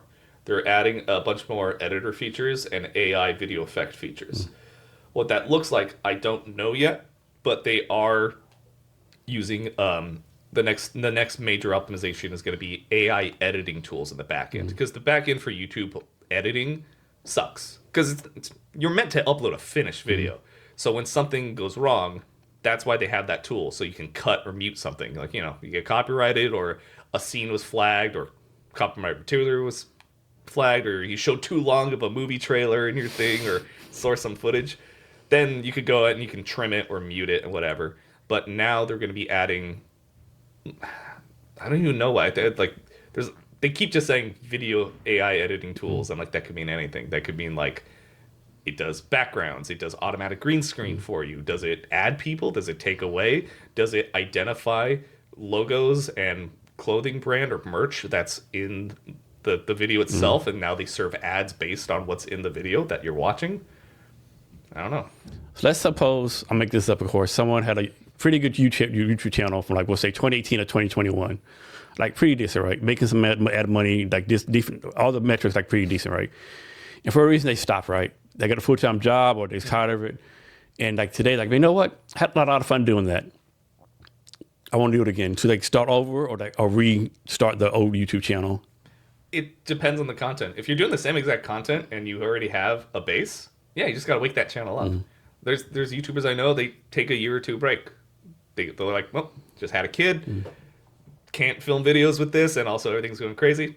guys, I'm taking a break. And they'll disappear for a year or two. And then come back like, hey guys, I'm back. And the audience will be like, oh shit, he's back. Or, oh my gosh, I didn't realize this person left, or whatever. But if you're doing completely different content, then just start a new channel. Can you use like YouTube ads or Google ads or whatever ads that drive people to your channel? You can, it's just don't rely on it. And you got to make sure your content's ready to be like shared and like it's as polished as it can. Don't do the Google ads because that's how your account gets associated with them going, pay us more. But if you go in the YouTube promotions tab, most people should have access to that now. You can promote a video or channel and it'll put you in related videos, which is helpful. Whereas the Google ads are very targeted. You got to write everything and stuff. And sometimes they'll run your video as an ad. And I'm like, well, that doesn't count. They're just going to click skip. So, but if you do the YouTube promotions tool, I've seen success with that, but don't rely on it. You know, if you want to throw a few $100 at it every now and then, great. That's data. You can experiment with that. And then you never know what you're going to run into. What percentage of comments on YouTube you think are bots? Most of them, probably. Especially it's like user -4321 anonymous for no fucking picture. Yeah, but still counts as engagement. That's the thing. So that's why every video should have a pinned comment too, because you want to foster as much engagement as you can. And then like people need to be, people overlook the community page a lot because they're like, what? I'm gonna post on Facebook? Like they treat it like the wall. I'm like, no. It's great for announcing links to things specifically. Because if you're watching on like your TV or whatever, and they're like, all right, link in the description below. I'm like, well, I'm on my TV. So yeah. I'm okay. I actually watch most of my YouTube TV, obviously YouTube TV on TV, and I got YouTube on TV. Yeah. And then so community posts are good for pushing links and also sharing photos because a photo makes you stop on YouTube while you're scrolling. It's bigger because you go, oh, yeah, that's a photo. Okay. It's not a video. Also, polls. Always do image polls if you can. I had no idea you could do that. Because like you do on Instagram? Yeah. Okay. So like if you do a question and up to 4 options, you can upload an image for each option. That requires little reading because if it's all text poll stuff, you don't got time. They're swiping through. But if you go through and it's like let's just say for example the Breaking Bad channel, they've done it before where they just have 4 options. Which one's your favorite character? And you go, oh, okay, click. And then, you see the percentage, that's engagement, and you move on. But it's important because for people who interact with that community post, you're basically guaranteed to show up on their home feed for your next upload. So that's why, like, when we have big releases that we're worried about, we'll do, like, a day, we'll do, like, a community post, like, 24 hours before, maybe 48 hours before. So we get engagements, comments, people are voting on it. So that means when it's released, people that engage with that will have it on their homepage when we release to get as much visibility on it as possible right out the gate. You ready for another one? Absolutely. Okay. Which one do you want to do now? We already did this one. Yeah, that was sweet. So, yeah. You said, which one's from your hometown? So not my area in Texas, Rebecca Creek. So I'm from the hill country in Texas. So this is actually made with limestone water. Interesting. Yeah. Okay. But the town is called Valverde, Texas, like right by San Antonio. My cousins live there in Valverde. Interesting. Yeah, it's blend. Corn, rye, barley. Okay, I'll give this one a shot. Give it. Great, now I got it on video of how weak I am. Here you go. It's cutting out that's cutting into me. That's what someone said before too, yeah. Is it not getting in? I'm like, why is my why am I getting headache in that one spot? There it is. Cheers again. Cheers. Let's see. I can smell the bourbon. So have you ever been to I can't remember the name of the place. I think it's like That one's better. like this one better. Yeah. See, I'm opposite. I like this one better than this one. Really? And the guy that came from Mexico, he likes this one better. It's not as sweet, but I can still taste the bourbon. Yeah. I can still taste corn, and it's definitely a blend. But yeah, it doesn't burn too bad. Yeah. I like it. Cool. So there's so you know where Pike Place Market is, right? Where they throw the fish. There's that pig right there. And that kind of corner. I think it's called a Pike Place bar and tavern. You have to go upstairs to it. Have you been there before? I probably walked by it. Yeah. I'm not sure. So we got time. We're gonna go there after this. Oh, cool. Because like my guy flew in from Mexico to be on a podcast, Chris, and so I took him to Central Saloon, took him to Sean Kemp's because he wanted to buy some dope. Took him to the whiskey bar that we used to go to. Oh yeah. And I said, hey, we got to go to the pick, take a picture, right? Mm-hmm. And I remember a friend of ours, John Neff, that we both know. Me and John Neff used to go all the time, right? Mm-hmm. And I remember the old fashioned like really delicious, and they taste the same, right? It's so delicious. Right? So we're gonna go. If we have time, we're gonna go there. I got time. That sounds fun, and as long as we eventually go to Cannon one of these days. Yeah. And like I used to go to White Horse Tavern, right up there in the alleyway, like post alleyway, when the old owner was there. Yeah. Because unfortunately, like most things post-pandemic, things changed. The old owner, bless his heart, rent-controlled area. His have you gone there before? No. But you just know. You know. I know. Yeah. So everything on the menu was $10, and the menu was simple. We got beer, we got one whiskey, we got wine. That's it. 3 items. That's a damn good deal for $10. Yeah. So $10 for whatever, and then it's just Irish whiskey. Like, what brand is it? He's like, it's Irish whiskey. Yeah. You don't need to know. And then so like that was like our fun. That was a spot me and my friends would like stop by because also since it's in Pikes, at the end of the day, like the bakeries or like Kurochka or not Kurochka, the pastry place. Yeah, I know you're talking about, Yeah, or the sandwiches. They'd just be like, hey, we have leftover sandwiches. Here you go. And then they all chill at the bar, and it's a tiny bar. It's great. Now someone else runs it, and everything starts at like $20, and I was like, oh man, this used to be like the best hole in the wall spot. How long have you lived in Seattle now? Coming up on 6 years, maybe 7. So you consider yourself a Seattleite now? Oh yeah. Yeah. Spiritually, I always was. You always was. You lived back down in LA, yeah. It's, man, I've acclimated. So anytime I'm back in LA, I'm like, oh, it's so hot. They're like, it's 60 degrees. I'm like, yeah, but it's hot. It just feels different. What's been some things you like about Seattle? Well, coming from California, we only have 2 forms of weather: sunny or overcast. It's just different types of depression. You can still be depressed in the sun. So, and everything's just stagnant that way. And yes, we get rain, but also no one knows how to drive in the rain in LA. But they also say, I also think no one knows how to drive in the rain anywhere, even here. And people go, no, it's because there's so many transplants here. I'm like, no, it's just people suck at driving in the rain. So, I like the seasons because it's a progression of time and stuff, and whether you like it or not, time's moving forward, and I like that. And like, even though some people up here are like, well, it's so depressing in like December when it gets really dark early. I'm like, yeah, but that's still new to me. So like when it's like pitch black at 3 p.m. in the middle of December, I'm like, this is cool. All right. Just got to make sure I go outside and take my vitamin D and I'll be fine. Talk about some like go-to places you learned to go to over the years. Like, okay. Oh man, I explore everything. You know about this. But like this is my map. Oh, wow. All the places you've been to? Yeah. Nice. I walk, I explore, I'll drive, and I'll find a nice little hole-in-the-wall place. But I still got my consistent favorites whenever people come over to visit. They're like, all right, we got to go to this place. That's a good question. When someone comes to visit you, never been to Seattle, what's the when you play tourist guide to people, where do you take them? I take them everywhere. So I go, hey, we're not going to the city. I'm like, okay, because the best thing in Seattle is all around the city. So, but some of my go-tos will be... because they always go, hey, can we get Mexican food? I'm like, well, that is kind of hard to find up here, like especially when they're coming from California.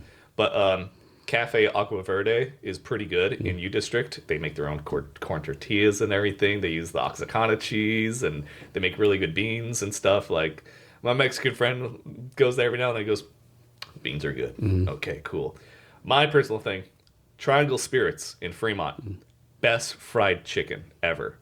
Every time my dad comes up, he's like, we're going. My friend Ian, he's from Nashville, and he's like, Josh, I know fried chicken. I don't trust you. You're not really a foodie. And I took him there, and he's like, I'll try it. Fine. Got it? I'm like, what do you think? Top 5. I'm like, whoa!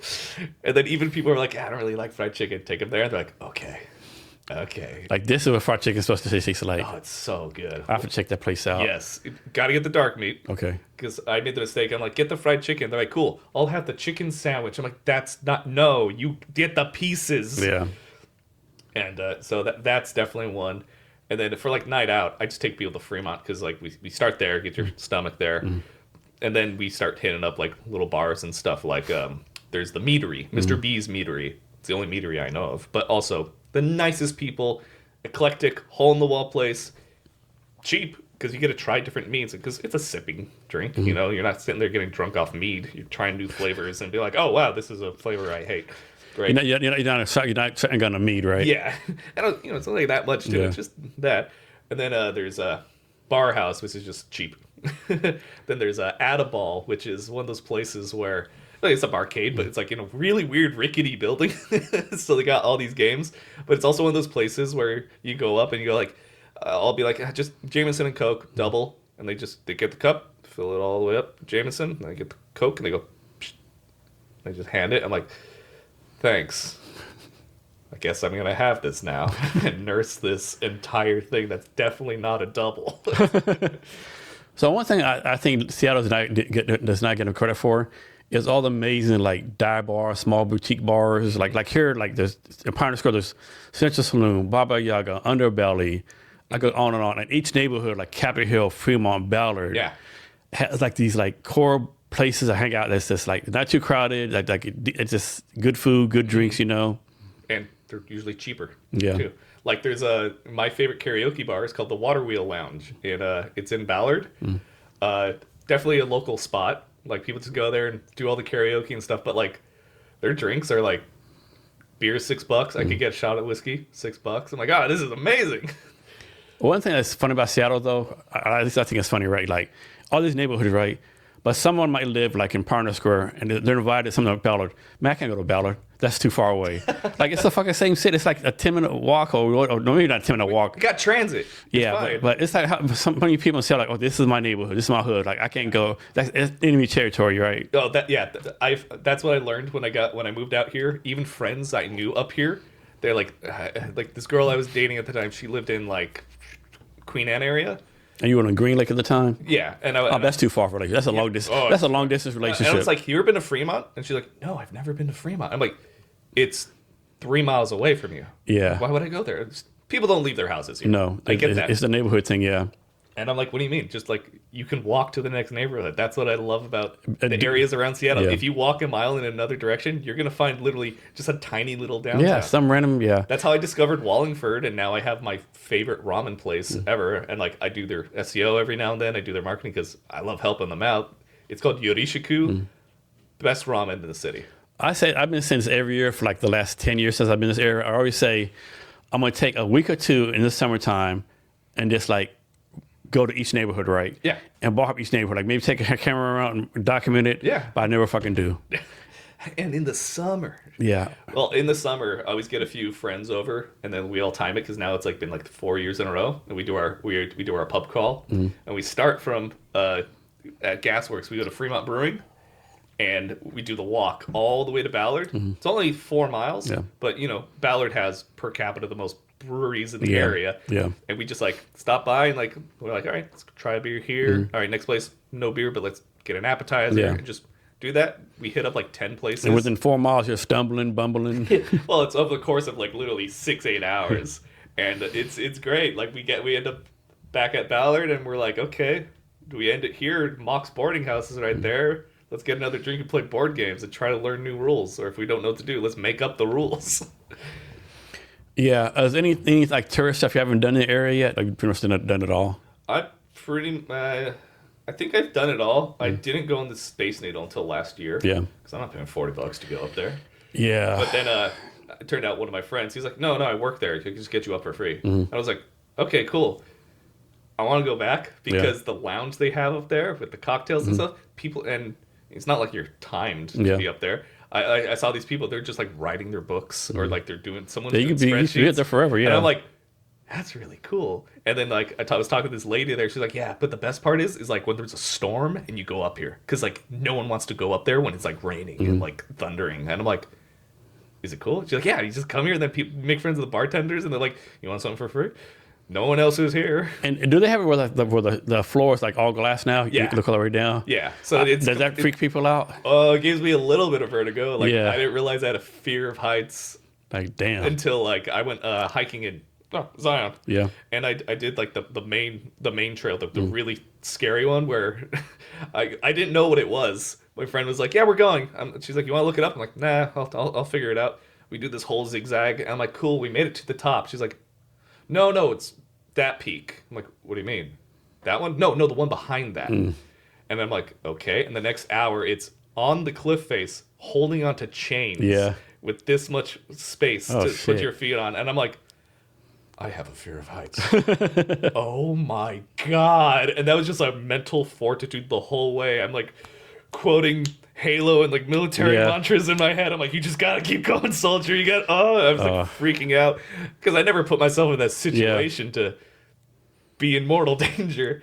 And then so when I went to the space needle, I was like, wait, this can desensitize me. I can do this. This is exposure therapy.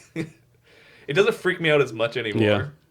But like trying to time it though right at sunset, it's pretty good. But I want to go up there when there's a storm because I mean, I thought that'd be a good idea. Yeah. Yeah, I'm like, does it shake? They're like, it tends to vibrate. I'm like, but it's built to withstand like 9.0 earthquakes when Mount Rainier erupts and causes the city to fall into the water. That's still going to stand. What's a tsunami and all that kind of stuff. Yeah. When I moved here, I did look at the like elevation charts, and if there's a tsunami that comes, I'm safe. I'm just far enough inland Okay. that I'm safe. Kind of close though. But hey, and then I got beachfront property. Yeah. So I'm like, is there any other places? Because I've explored all these places, but when someone's like, tell us where to go, I'm like, my mind goes blank. Oh no. Let's see. Some of the places I really liked closed down and just in downtown, or just changed in general. Yeah, Local 360 used to be here. That was nice. And then List Restaurant was my favorite go-to dive down on First and Bell, and they had small plate portions. But what it was is once it hit happy hour, and their happy hour was like 5 hours long, all entrees were 50% off. So I could get steak and potatoes, just like it's like 4 pieces of cut like steak and like some roasted potatoes. It was like $12. I was like, this is the best, and it was really good food. They lasted for like five years out here, and then they just went belly up. Yeah, I don't know. It's tough to be a small business, but some of these small businesses are like, man, like it's on them, right? Because there's like the one small business in the area, right? They only open like 4 hours a day, 3 days a week. They complain they get no business, Oh yeah, especially when they're like cafes, because that other thing, you're not a Seattleite or Washingtonian if you go to Starbucks. Yeah, never go to Starbucks. Yeah, Seattle Coffee Works, fine. Victrola Coffee, fine, but it should be some random cafe. It should be like I don't know, Seashell Coffee in the store. Just some little place that they make cookies and like we have coffee too. And you're like, all right, fine. Probably a third of the population in Seattle is a barista. So for your business, are you going to be able to take advantage of the FIFA World Cup coming here in any kind of way? I don't know. I want to though. I want to see if I can work that angle and stuff. But right now, I'm just I'm open to rebuilding with new clients because I'm planning on expanding. And now that I have my other consultants that work with me, I'm redoing the website, building out new pitch decks. I have a pitch deck now, all this type of stuff, and working out pricing structures for small businesses, medium businesses, and then the big ones that I could take the money from. Yeah. So I'm working on expanding that because I'm ready to, I'm always self-employed, but like every now and then I get like a job that requires me normal hours in the YouTube world of what I do, but I'm getting the itch again to like build up that client list, get these scheduled and content schedules together that I create for these clients so I can work on my time. And then I want to go travel. I'm due for a vacation, especially international. Yeah. So how many clients, what's your max number of clients you can handle? I could probably handle 5 or 6 full-time like clients and stuff. Like I manage around like 10 to 12 like regular YouTuber channels, like creators that I know. And people always go, isn't that a lot? Is it burnout? I'm like, no, they post like once a month. I'm on retainer. That's fine. And also, if I build out a content plan for a YouTube channel, I don't have to. Well, I already started working, but like they have to make the videos. It's gonna take time. So it's more of the maintenance and the research and stuff. Which I love the research, and the maintenance is just maintenance because a lot of people think, oh, we set the keywords and then Josh sits on his ass and collects money. I'm like, no, that'd be nice, but I develop a list of keywords. I put the keywords on. After the first 48 hours, I look and go see what ones are performing. Can I trim the ones that aren't? Oh, the viewer habits of different videos are suggesting this. Let me look at some of their tags and related tags there. Then by 72 hours, I update the tags. And like, okay, here's a more refined list. And then after about a week or two, I'll go back and trim any useless keywords or add any extra ones. And then there's also seasonal ones. Like if it's it happens a lot for gaming channels. Like today, new Pokemon were announced for the new games. I'm like, oh, they're cute. But now I have to go to the Pokemon channel I manage and go, okay, now I got to update all those older videos that were good with the new Pokemon news because it's relevant again. And we boost that up. Same thing, like if a movie franchise came out, like a new Jason Bourne came out, and then there's if it's a movie review channel and he did like a few videos on Jason Bourne, I'm like, well, now we got to update those tags, make it relevant and stuff. So it's not just always one and doneing it. It's being aware of the ecosystem, what's trending, what's going on. Is there a news announcement or something on the online space that is affecting your content? Is there opportunity to become relevant again and get a boost in views? So I think on YouTube data, it'll break it down like demographics, like cities, like race, all that kind of stuff, like age and stuff. As much as Google can collect without invading your privacy, you can get countries, cities, states. They can't do race, and you get age ranges. And then what you really do for the countries, it's just going like, are you being spam botted? If Russia and India are number one, well, you got bots on you. You got to figure out what your content is doing wrong and stuff. And then sometimes that can help with upload times. So ages, do you like maybe change the video template based on like 80% of your videos like 80 years old or older, or maybe 20 years and older? Like you like, okay, it affects editing. That's not the audience I want. Then you go, what topic am I doing that's attracting these people doing this? And also it affects editing. So like if you got the Zoomer generation and the Gen Alpha watching you, you know they're gonna have ADHD. You gotta have faster cuts, very strong intro, do all that type of stuff. If you have the demographic of 40 and above, they're more willing to have a longer form video. They kind of just want something on to watch sometimes, things like that. So that's how you can make informative decisions. And then unless it's like really core to like your message, the gender identity doesn't really matter between our audiences. Most of the channels I work with primarily are male audiences, but yeah. When should someone stop the YouTube channel? Like when should someone say, man, I've been doing this for 6 months, I have 0 views. Well, that means like, when should someone stop? Then that means they have to call me because something's going wrong. Exactly. Yeah, because I checked out some of your latest videos. You should be getting way more views. Yeah, I know. But also, your latest video that came out, the tags in the video are wrong, and also there's hashtags connected to the tags. Why is that? I don't know. Because that's not searchable.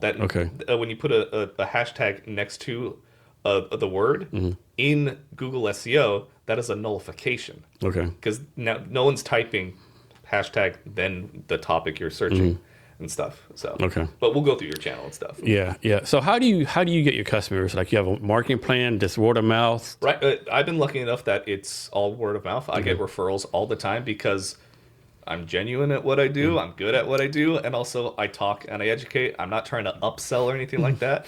I'm just here to network. Anywhere I go, I make friends with the recruiters or stuff. They're like, hey, this guy's been doing this a long time. He's trusted. The results work. He's not an asshole. But yeah, it's word of mouth. But I am building out a new funnel plan for LinkedIn.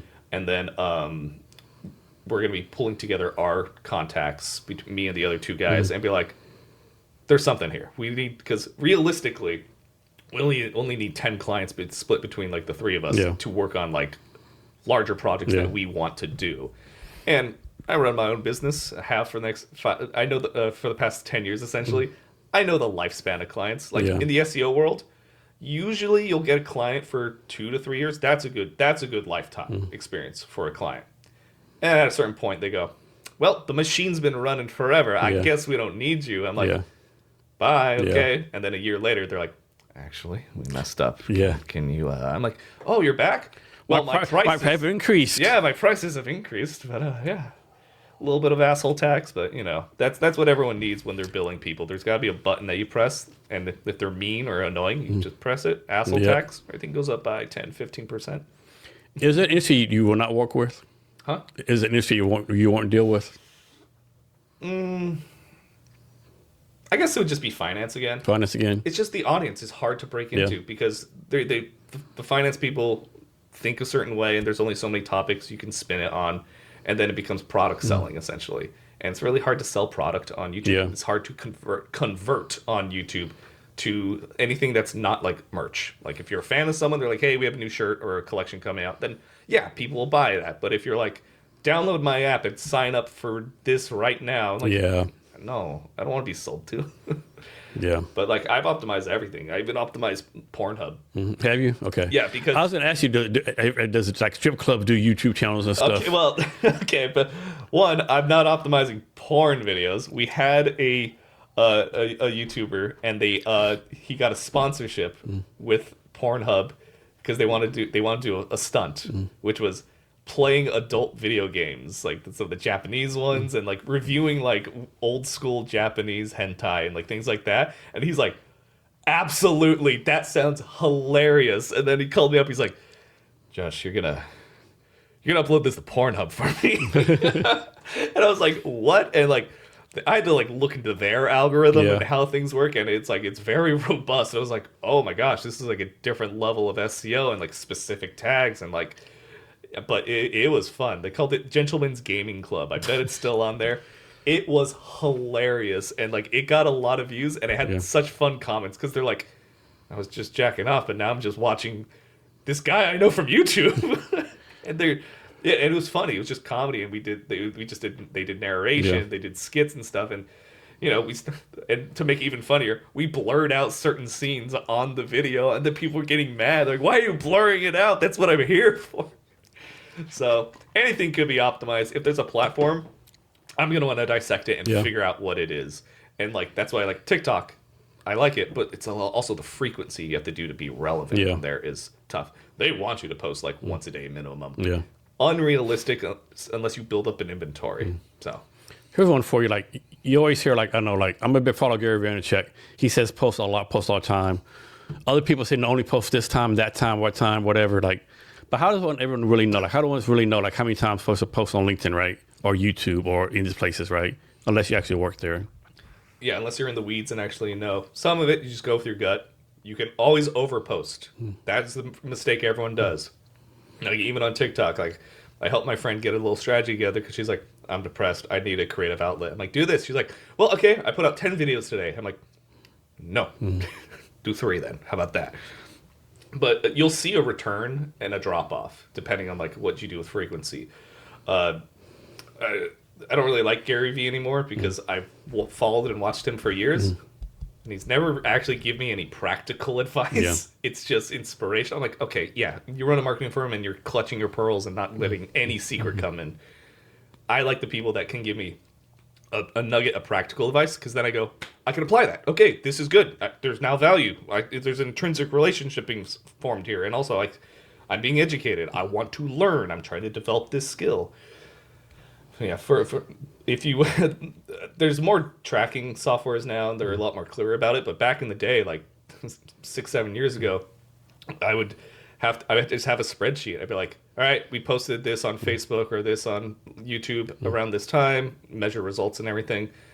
Because it's important to stick to a general time. Yeah. Because you need to create that consistency in the data. And like YouTube always says, like, posting hours doesn't affect your release. It does. It does. It's not like if you're going to post at 2 a.m., it's going to take off. No, it's going to sit there for 3 hours. Like, no one watched it. I guess we're not going to show it. And like, do you have to worry about like, oh, I have a main audience in the United States, but do I focus on East Coast or West Coast, or what do I do? Just go for the middle. Yeah. It's fine to release something at right around 10 a.m. or noon. Like I just tell people like, when to release? Just noon. Just right in the middle. Just noon. And then eventually you'll look at your audience activity, and they might be more active in other days. But that graph will always change. But you need to post consistently for a month at those times, so the data is clear. Otherwise, you just got a haystack of different numbers, and it's messy data. So this might be a dumb question. I'm pretty sure I know the answer, right? But let's suppose TikTok says only post 4 times a day, right? And let's suppose someone posts like 4 podcast video clips, right? So that's 4 posts. And then they go make 2 more random posts on the phone. That's now 6 posts versus only 4, right? Yeah, because it's tied to the account. Okay. Yeah. It doesn't matter. Like it doesn't matter for like different categories, different anything. Just activity. Okay. On your account. Okay. That's all it is. So sometimes when people like pop up on the phone like every 20 seconds post, that's kind of a bad thing sometimes. Yeah, because like TikTok does multiple things. Like I'll have videos that they get views at different rates and stuff, but primarily for like YouTube especially, it's one at a time. Okay. And stuff. Like the shorts will run simultaneously, but like there's a limit. Because when a short is released, it almost feels like it's randomized because it goes out to a test group audience, and if it picks up, great. They keep showing it to those people. If it goes to this test group audience, and you have no control over this, you can tag it, but sometimes YouTube just goes, we're gonna experiment. I know this video is about a rock and roll, but we're gonna send it to some orange farmers. Yeah, like they're like, there might be something there, and like they're pushing auto dubbing again, which is cool, but it's not there yet. And that might open up a can of worms, but it would be really nice because if you have like if for some reason you get like 10% viewership from Mexico, you go cool, then you go to your videos and you opt in and turn on the auto dubbing for Spanish and stuff, or hire a translator to dub your stuff in Spanish and then upload it on a second channel. Then you can grow your audience in a different country like that, because everything is kind of geo-locked on servers on YouTube, because by country, by region, stuff like that. Because that's how PewDiePie got famous in the beginning. He just kept moving around countries in Europe, and every time it's like a new pond to fish in, and people would be attracted and stuff. So he gamed the algorithm way back when. It's less strict like that now. It's more like copyright and language stuff, but also it does affect things. Like I had a friend, he lived in London. He would upload from there, everything would go really well. Moved out to the countryside, views started to tank. Why? Because it's showing it to your immediate area first. Because YouTube can't favoritism it. But that also doesn't mean there's not strategies to kind of growth hack. Now, it's not as explosive as it used to be back in the day, but if it works really well. I had a guy in London. His viewership was dropping, and he's like, I know there's an American audience for this. And I went, cool. Put me as a channel manager. Let me upload for 2 months your videos from the US. So that means then his videos were not on the English servers anymore. Here, viewership went up, new subscribers came, and now he has a larger US audience. Now, that doesn't mean you go, I'm going to go run to Vietnam now and start uploading from Vietnam or whatever, because you need the content to have the language the language works out, everything like that. And also, you can have a channel manager upload videos for you in different locations to test that out. What you cannot do is use a VPN. Okay. If you do a VPN, logging onto YouTube and being like, I'm in this country and I'm uploading, that's against their policy, because that's how they. That's good to know. I'm sure a lot of people do that. Because that's against their policy, and they get shadow banned for that. You can get your account terminated, because that is one of the few policies that is stopping, like, third world countries from being like, yeah, we can view farm for you. We're just gonna upload for wherever. Yeah. So it's the good gatekeeping. Cool. So I have to go to the bathroom right now, but I'm gonna have you answer this question while I use the bathroom. So you talk about your company some by now, like talk about how your company got started, what you focus on now, what your the vision is for your company. All right, cool. Oh yeah, and then you can read you didn't read my intro, no. But yeah, we'll do that sometime. Man, I like this office. Maybe I'll get an office across the hall from you. All right, I'll answer that question in a second.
All right. Yeah, I was catching up on our Discord chat. No way. So They're excited I'm on the podcast. cool. So I'm gonna do something like I'm gonna put myself out here right now. All right. So I'm gonna have Josh go to my YouTube channel and like just fucking blast away. Let's go under the hood. Yeah.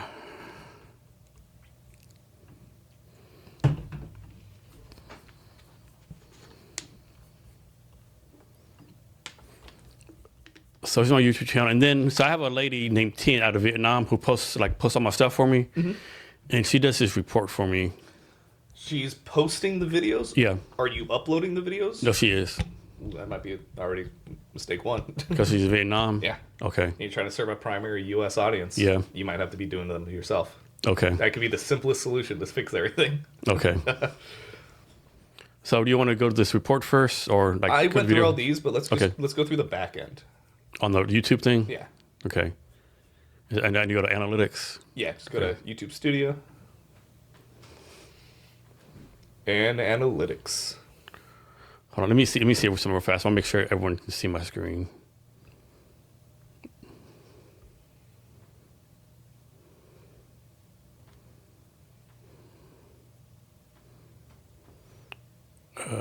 They can sort of kind of see it, but yeah. Okay. So right now we're on my YouTube analytics screen. Yeah, go to the analytics on the side. Yeah, here. Okay. Yeah. All right. Cool. So I saw that in the beginning of your report, views were down for January, but again, seasonality. Yeah. Like a lot of the channels I work with, we try to get as much videos out as we can in the beginning of December because holiday ad rates are up. Yeah. The RPM is great. The CPM is great. So that's when a lot of people make their money because ad rates on YouTube dip in general January and February. Okay. Why? Because all the ad companies are getting their budgets together and stuff. A lot of YouTubers I know take off February in general because like it's not worth it. January, there's still some leftover money and ads, and people make a lot of videos like best of X for 2025 or previous year, best of, worst of, a recap in general. Those always do very well in January. But Feb, just the ads just aren't there. Okay. So we tend to put over a lot of our lower quality or just like videos we have on a shelf. We're like, all right, I guess we'll get this up. I want something. Let me do something real fast. Yeah, you're good. Let me see if I can share my screen so people can see it.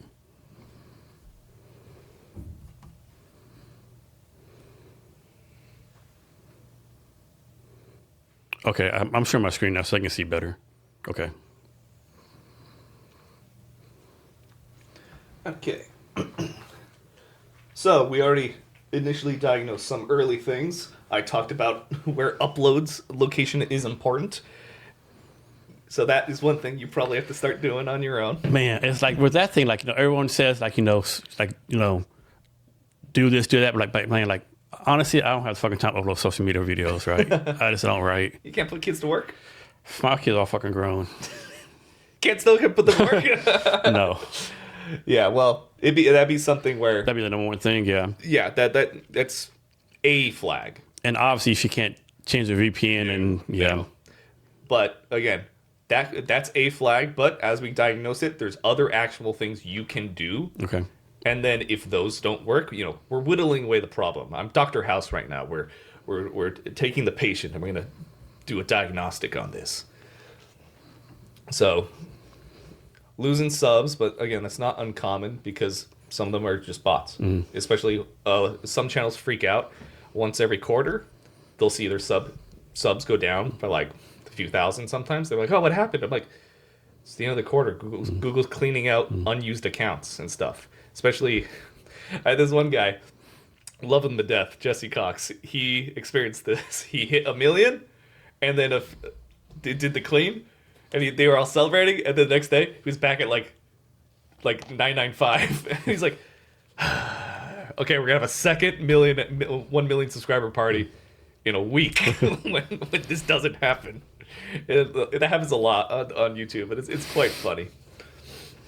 Let's see. So views are views. To everyone, I'm just going to be going through all this. Views are views. Watch time is what also helps dictate your channel's visibility. Higher watch time, the more YouTube goes, wow, they must really like this content. It's sticky. It's engaging. It's on in the background, things like that. And then subs is a form of engagement. So let's see, scroll down a little bit. Let's see your top content, which is probably all going to be shorts, right? Yeah. Okay, that's not uncommon because YouTube really needs to put a secondary tab on here that is, hey, here's your top content, long form, short form. Right now, it just puts them all in a row and stuff. Right now, your shorts they should be doing way more than that. Yeah. Like, it's not hard to break 1,000 on a short. In general, your shorts, I'm estimating, should be doing 3K to 10K per. Okay. Now, one thing to notice about shorts, though, shorts do get a lot of subscriber traffic. So you will get subs from shorts. What are the quality of those subs? We never know. Yeah, Are they bots? That's the one, right? Yeah. 90% they're usually bots. But doesn't mean that there's not people who are actually interested in your content. So what you do is your shorts also have to have bridge content. So like for tops, we get a lot of people watching our shorts of like ripping packs and pulling rare cards. That's not what the show's about, though. That's just a social media gimmick. So instead, we start putting scenes from the show that we make of them opening the packs, and then we run that as a short and link it back to the related video. So the people who go, oh man, this is great. Oh, it's from a larger episode too. It's not just like some kid going, look what I got. And it grows from there. Okay. And I guess you can drive people from your shorts to your long form video. Yes. Okay. Yes. Let's start with content optimization. Go to content. This one. No, the actual content on that side. Yeah, and just like pick your latest published video. So this one. Yeah. Okay. Man, it looks different when I don't have all my SEO plugins. I'm like, oh, the page is all clean. Nice. So, because you got TubeBuddy right there, right? Yeah. That's yours. Yeah. I do like that it has the auto add chapter feature for TubeBuddy. vidIQ doesn't have that, but also some people are split on adding chapters because they're like, well, that means it messes with watch time because they'll just skip to the part they want. Yeah. Which is fine though in the end. At least they're watching something, right? Yeah, and then when it comes to like if you have a longer than normal video, like let's say it's like it's one of the podcasts or something like that, then you can take the show notes and you structure out where it is, and that means you could put keywords in the beginning. Okay. So you do one time code. It's like talking on entrepreneurship, blah blah blah, and then the next time code is like veteran business ideas, blah blah. Yeah. Things like that. So. When it comes to optimizing your title, you have 100 characters to do that, but you only have roughly 60 characters on mobile for it to be visible. Yeah. And 90 characters for YouTube to actually read it for SEO. It's the same thing that applies to meta tags. You have X amount of space. The user can only read this much. The algorithm can only read so much too. And then it just looks bad if it's too long. Okay. When it comes to titles, Shorter the better. yeah, like that's fine. Okay. That's good because again, they're glancing at it and stuff. You want to lead with the conversation part, and then you can put the guest at the end of the title or something like that. Because if I read that and go Barry Gibson, I go, I don't know what that is. Yeah. But if it's swapped, why you can't predict viral content? I'm like, oh, that's the premise. Cool. And then you can put his name if he has a presence. Okay. That's one of those things. Like a lot of people are like, oh, I put their name in the title and it's great. I'm like, yeah, but no one knows who they are, and also they don't have a channel or they don't have anything. They don't have existing SEO pool for you to do. But you can always put them in the description. That still counts as a keyword. It's just that's real estate there at the top. So then we get to description. Your first 3 lines of description are most important. You don't want to put that space there right after you can't predict that. Like this one? Yes, because if you're reviewing it on just a regular page, that means the only thing that shows above the fold is you cannot predict viral content. Okay. So that first initial like 300 characters, that's where you put your keywords, which is usually video topic, guest, and your category topic. And then at the end, I like to have a little blurb at the very bottom of the description that is like your power paragraph. That's what we call it in SEO, where it's just like 2-3 sentences, the summary of your channel, your brand, the topics you cover. Some kind of CTA or something, or yeah. You can just be like, yeah, for weekly, we cover this, this, this.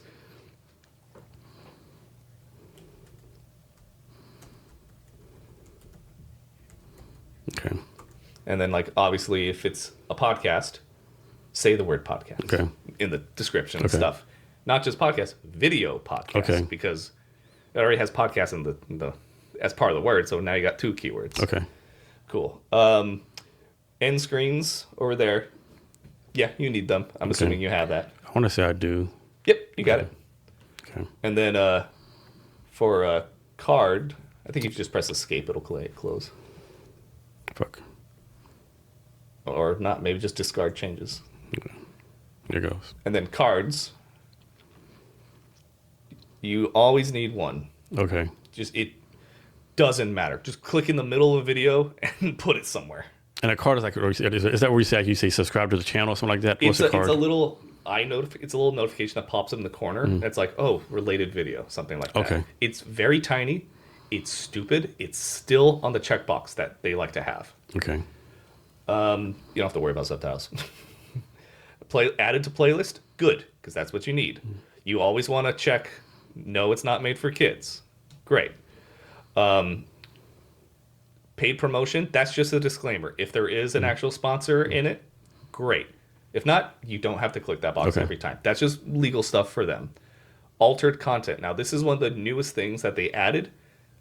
If there's any AI in it, yes, you have to click yes. But ideally, click no, because they kind of do put AI-related content in its own little bucket right now, because they don't know what to do with it. And also, one of YouTube's biggest fears is people making AI slop farms and just, just making bullshit. Collaboration. That's kind of new, right? That is brand new. It's great if you have a secondary channel or a channel you regularly partner with. We've seen amazing results for people who have had built up 2 channels, because what happens is most people eventually create a second channel just because you have your initial idea, your show evolves, but then you realize you're kind of locked into this and you want to experiment with something.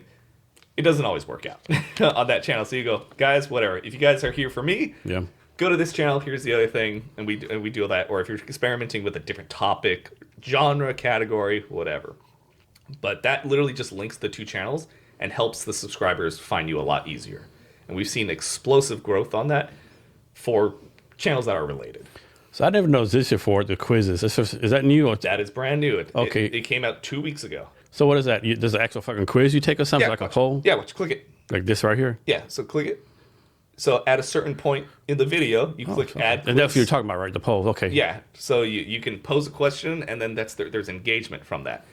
It's in beta. And here's the deal: you pick like what part of the video you want to play at, like minute 350, whatever. Yeah, because it's supposed to be related to like something you said before in the video, because you're quizzing them on what came up, something like that. It's brand new. It's still. How you think it's gonna do? I don't know. I think for like educational channels, it's going to be great for the engagement, but I don't know how many people are actually going to click it. Because again, if I'm on my phone, I'm just listening to it in my pocket, or I'm in bed. I'm not tapping it. If I'm on my TV, I don't know if the TV's UI can even let me select it. But it's a cool idea, and it doesn't look like it's going to harm anything. I can't wait to see what happens if you like overuse it. Yeah. I want to see some fucking a quiz every minute. Exactly. I want to just be like, but what if it works? It works really good. And then let's see. Let's see. Well, that's it for there. Let's go to tags. I don't think someone has any tags on it for some reason. Okay, let's go to a different one that has tags. The previous uploaded one.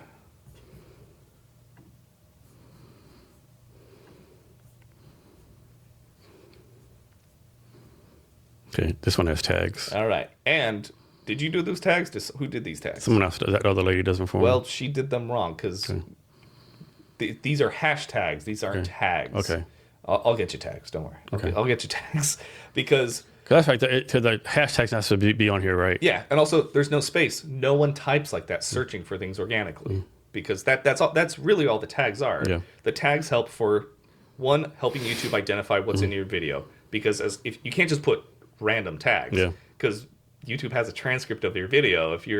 If you're making this, but like a new movie came out and it's the world's most popular movie, Yeah. and you're just putting all those tags about the movie, they're gonna look at it going, It's a mismatch. it's Yeah. not even related. What are you doing? Okay. And then, so like it's got to be what the video's about, and then specific things too, like if there was a guest in it, what topics do you cover, things like that.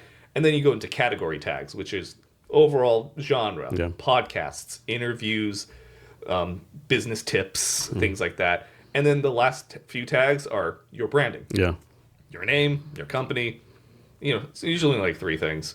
And then if they misspell your name a lot or something like that. So Yeah. like I got a few channels where they always misspell the guy's name, so we have like only 1 D in the spelling of his name this time, and this one is the other 2. I'm gonna check out another video, see how the hashtags on there. Okay. Yeah, that is a big thing. Yeah. Okay. And then I saw in some of your videos there's hashtags in the description, which is fine, but you had like one of the videos had like 13 of them. Okay. Too much. You can put 5, but only 3 will show up. Okay. So 3 hashtags here in the description, in the title. No, description, because see that it's got leadership book, author life, executive leadership, writing process, but you don't know how those are ranking. So like get rid of like thought leadership real quick, just like delete it. Okay, yeah, see. Okay, that's how you see if it's like it's like that. And you got to verify that. I wish YouTube had a tool that would be like, here's trending hashtags, but that would make things too easy. Yeah. So you just put 3. Okay. Like it should be something that's from the video, category, and whatever else comes to mind. Yeah. Because there's no way to do it besides just put a hashtag, start typing something related, and you go, oh, okay. There's actually channels that talk about this. Okay.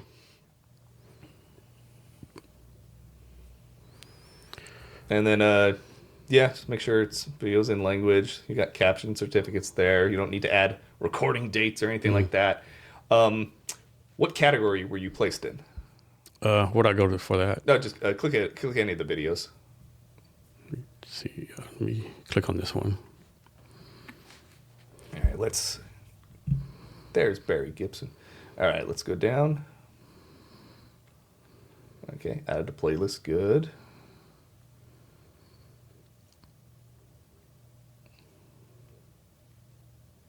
Yeah, just keep going.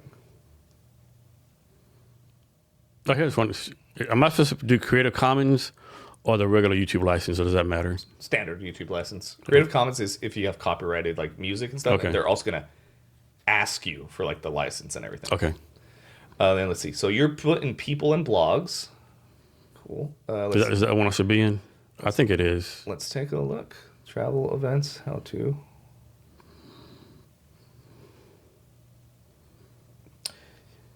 Yeah, people and blogs work. Okay. Like sometimes you could try news and politics just to see if you're talking about relevant stuff. Yeah. But like people and blogs, I say. Okay. It's just for a second I was worried you're in the education category. Yeah. Education category on YouTube is the hardest one to grow. Okay. Because there's porn on YouTube because they label it as education. Yeah. And it's a sex education. It's a massage tutorial Yeah. and stuff. And it's like, it's a seedy underbelly that people go, like, YouTube's aware of it, but like, it falls within the rules they created. Yeah. They're like, oh no. So like, kids can't comment on it sometimes and things like that. But like, education's hard because it's a little more restrictive than the other ones. Okay. Because they know there's an issue there. But you're in Peoples and Blogs, so you should be good. That was pretty much the only thing for that one. Going through analytics, do you want to go through channel-wide or you want to go through like on a video basis? What do you think is best? Let's try that. Maybe let's not do the analytics on this one because that's 4 hours. Okay, So everything's going to look Yeah. small. Yeah. So just pick a random short video. Let's do this one. No, pick one with views. Views, okay. I need data. Okay. So probably click views and it should rank it by views.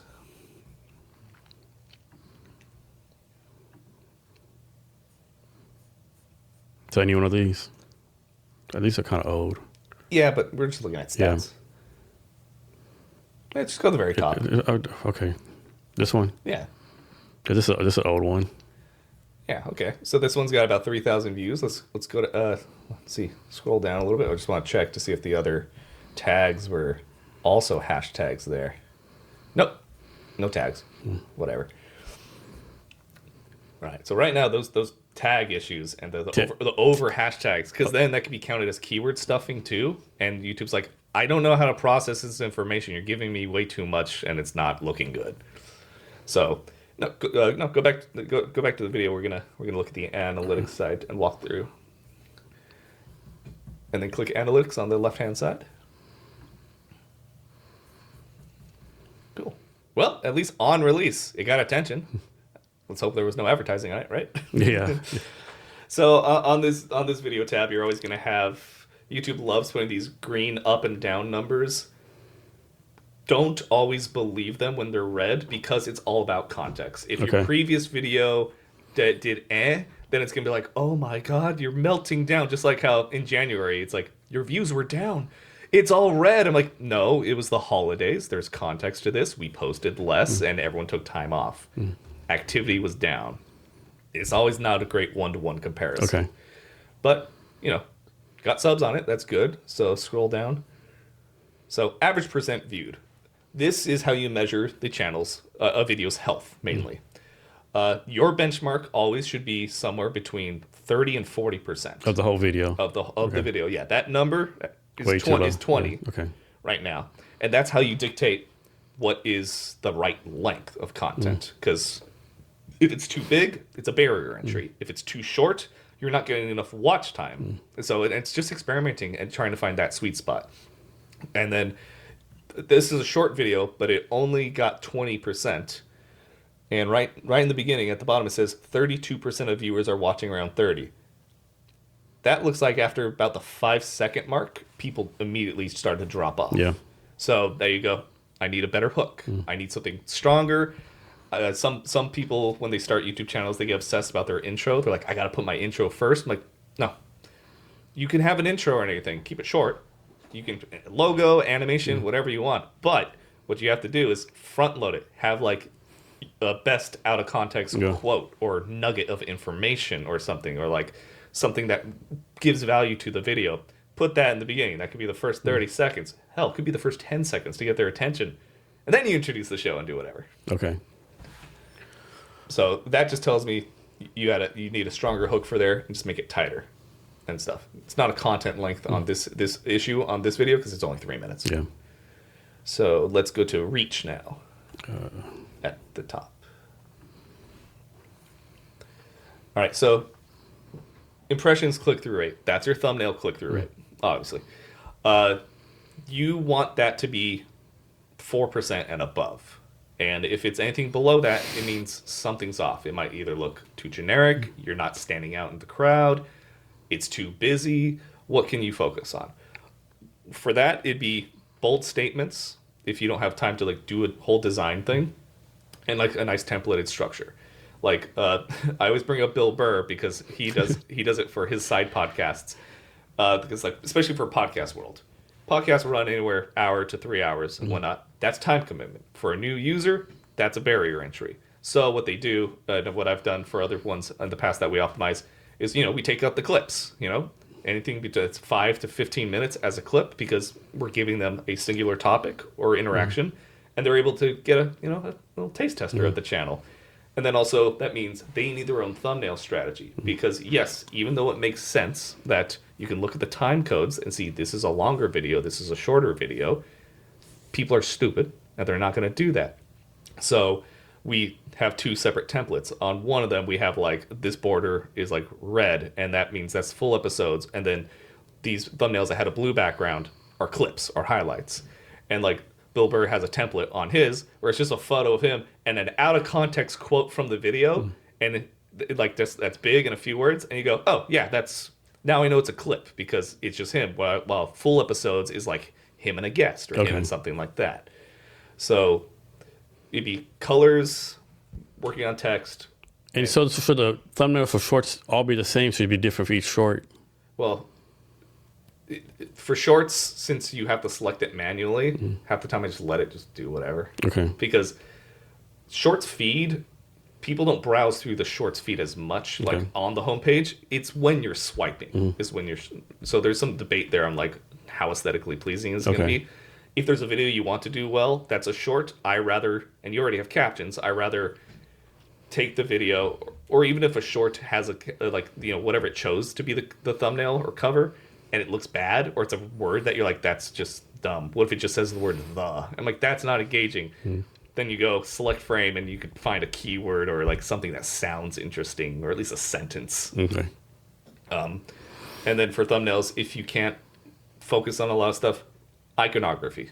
Just do that. Whether it's you, the brand or topic we're talking about. We do that with the gaming stuff all the time. It's like, how do I design the thumbnail? Put its logo on there. Put the main character on there. It's all about the iconography because they're scrolling through and at a glance, they want to see what it's about.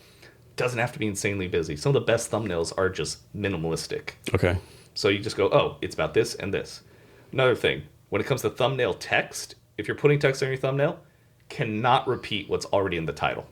You want it to be different. Let's see. Scroll down a little bit. So how viewers find this video is always fun indication. That is literally how you test like the SEO and organic reach health of your channel. That and the triangle funnel next to it. So external is everything from here.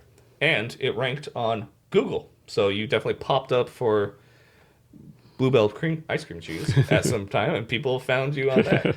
What separates me from a lot of the YouTube strategists is that I'm doing this with Google foundational SEO skills, because not only do I want you to rank on the algorithm on YouTube, I want you to also show up on Google, because people underestimate showing up on Google News or Google Videos as a search. That's free traffic, and that means that's a backlink on Google. The best backlink you could ever ask for on YouTube is from Google itself. So external traffic is important. Some people get afraid. They're like, well, if it's just everything from this one site, aren't I reliant on it? I'm like, no, it means you found an audience. So that's good. And also it just helps giving that initial boost. The first 72 hours for a video are pretty important. And if you don't do that well in the first 72 hours, then you kind of get like another chance. YouTube's like, all right, let's see how the first 7 days go. And after that, it's kind of a lifespan of a video initially is roughly 2 weeks. Okay. That's why 1 every 2 weeks is perfectly fine. So let's see. So this one, it was just all external, didn't have enough organic traffic, and you can see where they come from external. It's all Google search. And content suggesting this video, not enough data to report. Sometimes that just happens. Content suggesting this video, that, and along with the channel, that there's an area that says content your audience also watches, or channels your audience also watches, helps you gauge how good your channel is in like channel health standing with YouTube, and are you being categorized correctly. So if this is all business stuff, but for some reason it says, hey, channels your audience only watches, and it's all Minecraft, then we go, you're being indexed wrong. Something is happening. Yeah, I think that's probably a channel I have because I talk to so many different people. Like we're talking today, YouTube person. Yeah. Last week I talked to a guy who does geofencing. Barry Gibson, he has a Facebook channel he runs, that's monetized. Yesterday I talked to this guy. He's an economic advisor to the Prime Minister of India, right? Yeah. So I talked to all these varying different people, right? So that might be a negative. No, because that still falls within the umbrella of interviews and podcasts and all that type of stuff. I'm talking category shifts. Like I had one channel I was working on that was a different finance channel, and for whoever optimized them before did it really bad, because when I was clicking through trying to see channel history and what the current audience is also watching, it was all channels from Africa. Like Swahili, like all foreign languages. I'm like, did they optimize this and did they just upload from Africa? What's going on? So that's the first thing I did. I cleaned house, and then lo and behold, shifting everything back to the American market focus helped improve the health of the channel. Okay. Let's see, and just scroll up a little bit so we can see that triangle funnel again. So this is a can move the mouse. So this is a nice visual representation of how the YouTube algorithm works.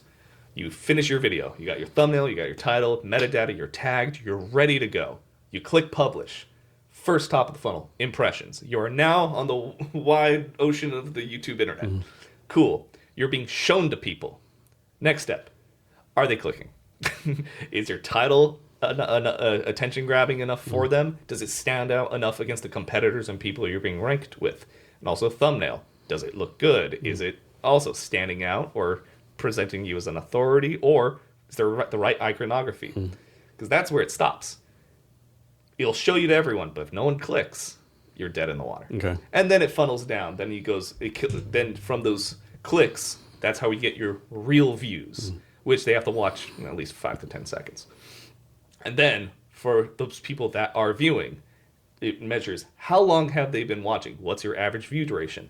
The higher the number, the better. And then their view duration gets funneled down into how many watch hours. And that's the overall thing of how your video is graded. And if there's a lot of watch hours from those impressions, they go, okay, this is a valuable video. We're going to share it. And it goes farther. Okay. I guess we can click engagement then at the top. We'll just go through the tabs. Yeah, view duration, likes, dislikes. You know, it's nice. They'll show you the likes, and then it has your channel average, which is nice. End screen click rate is over there. Guys, don't ever worry about people clicking through on the end screens or on the iCards. They just don't. They just don't. But YouTube wants you to have them. It's a checkbox. And then audience tension, we already saw. There's these key moments, and then on certain videos they'll also have dips too. So for the people that did stick around, they watched it. You know, there's no alarming dips and stuff, but within the first 15 seconds, you lost everyone. Yeah.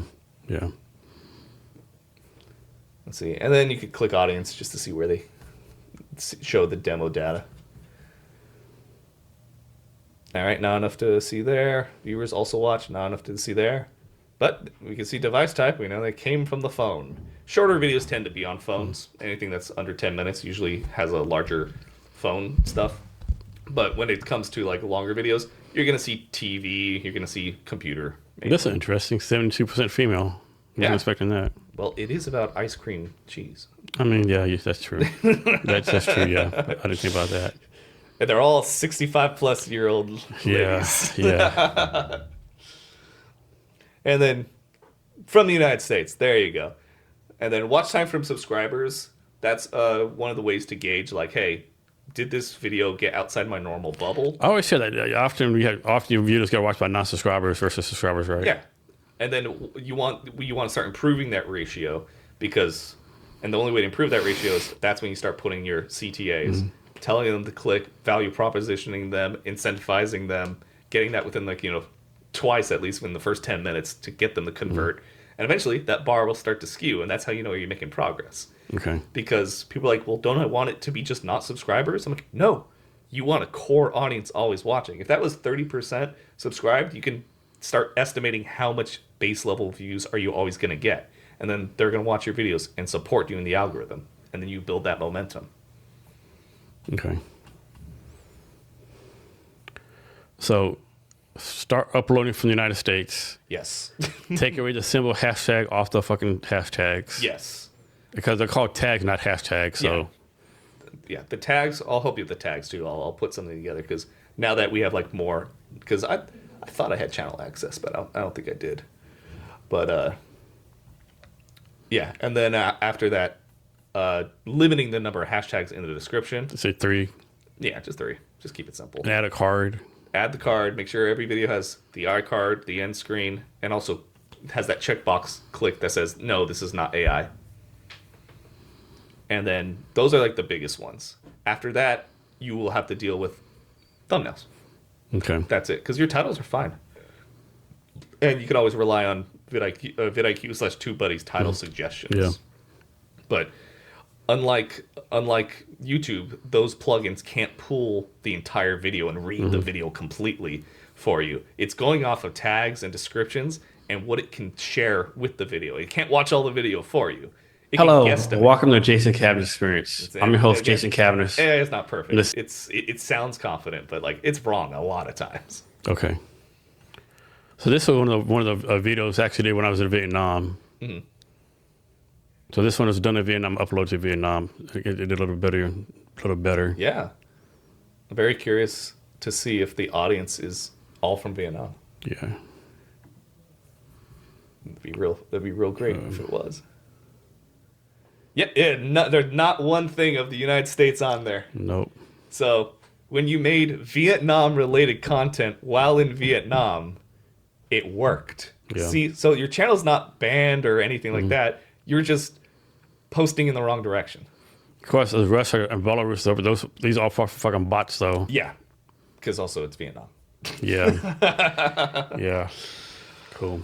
But hey, we already found like you have activity on your channel. Yeah. And then let's go to your shorts because I want to. How are they tagging those shorts? Because again, there's no way you should Just go to any random one. Yeah, just go to any random one.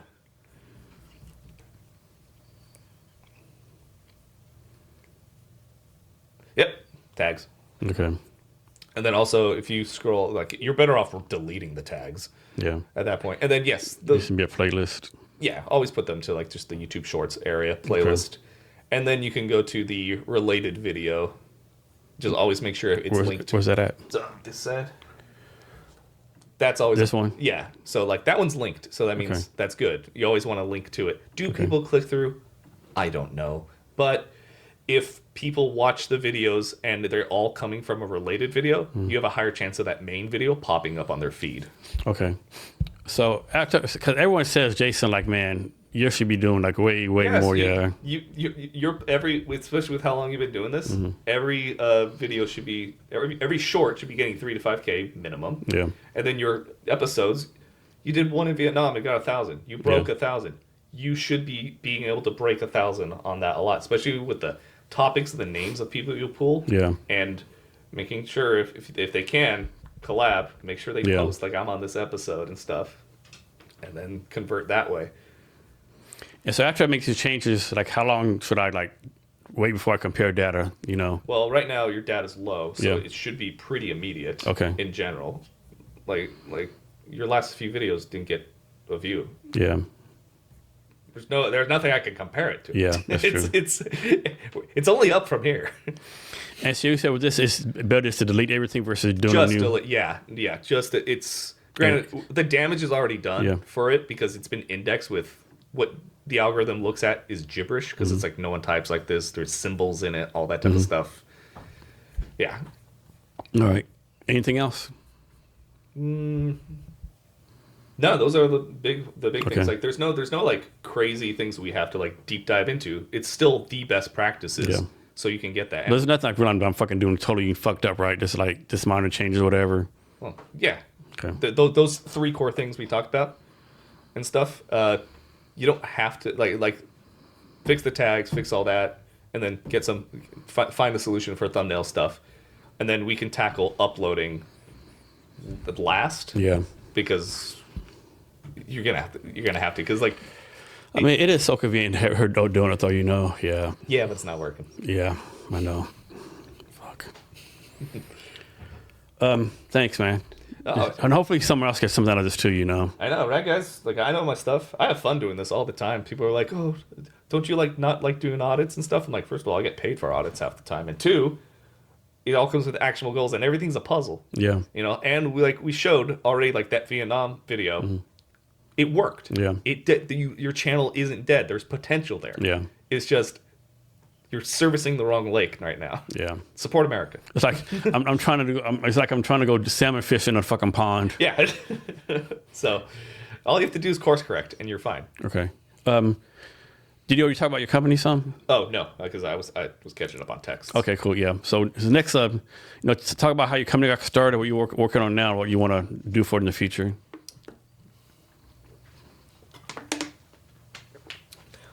Well, you mean just the YouTube stuff, or like how Anything you want to do? How I got into SEO? I'll do a small version, then I'll get into the company. So I got into SEO and YouTube to pay my way through college.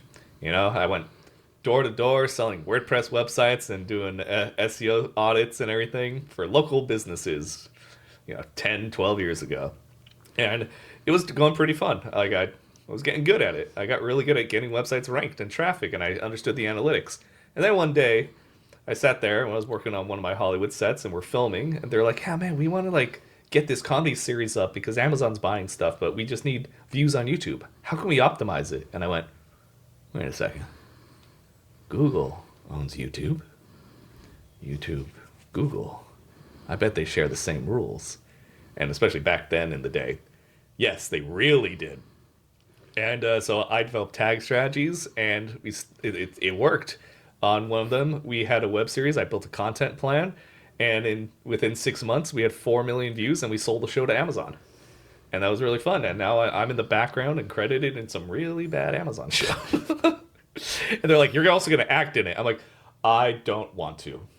I don't have confidence right now."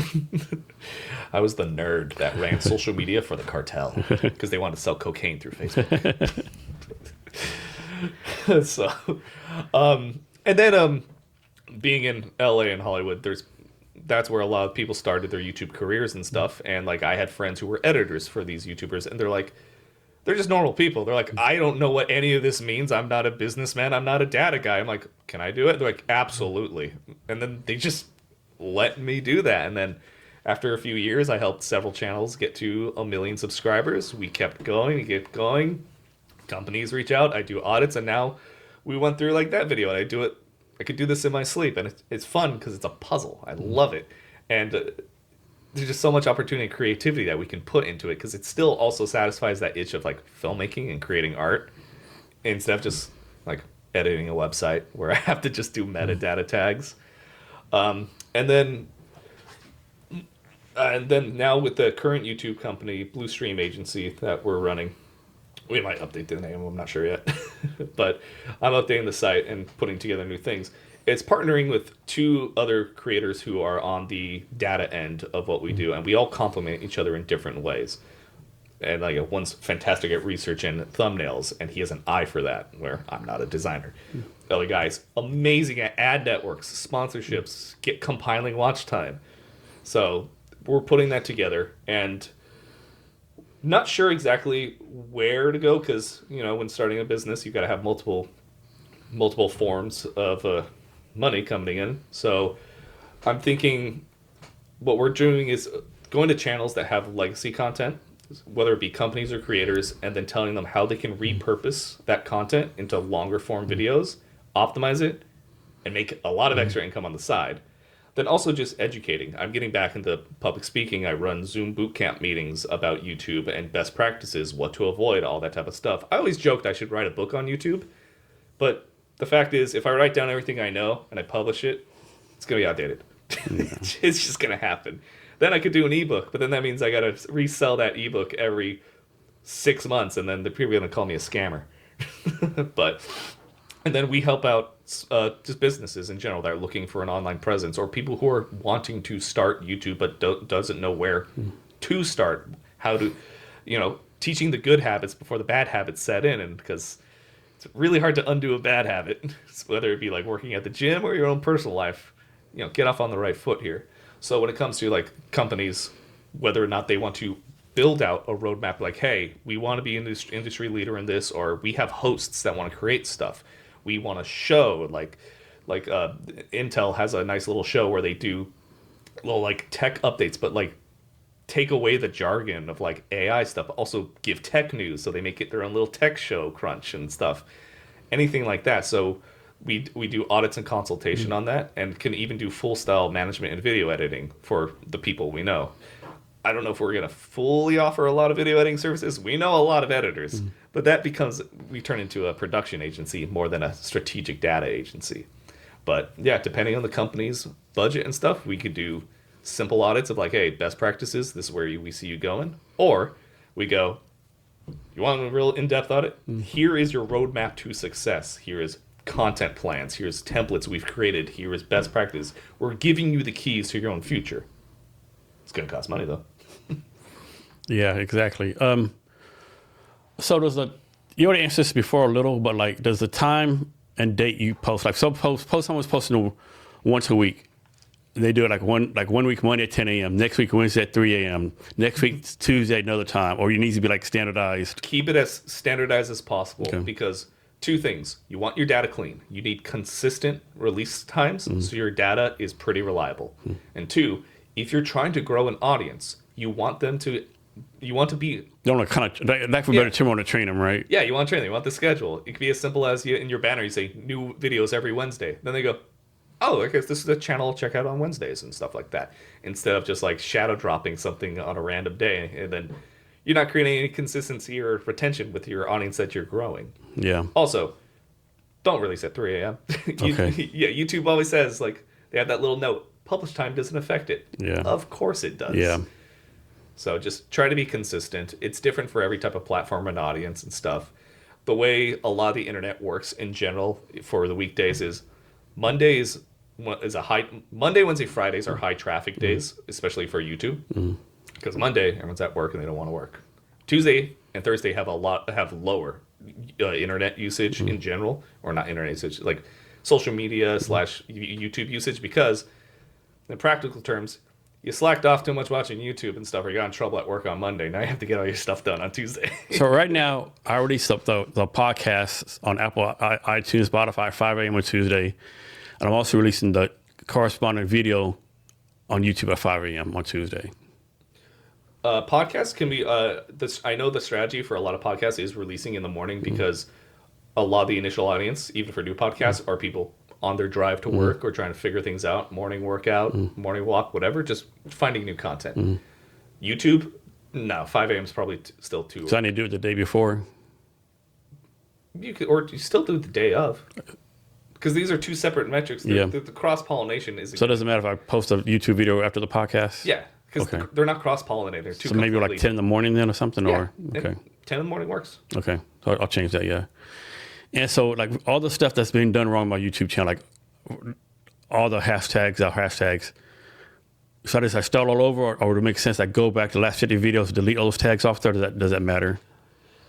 Usually I say like we don't have to go back and update some of those videos, but like with how bad those tags are, they can't be re-indexed. Okay. It's better to just delete them.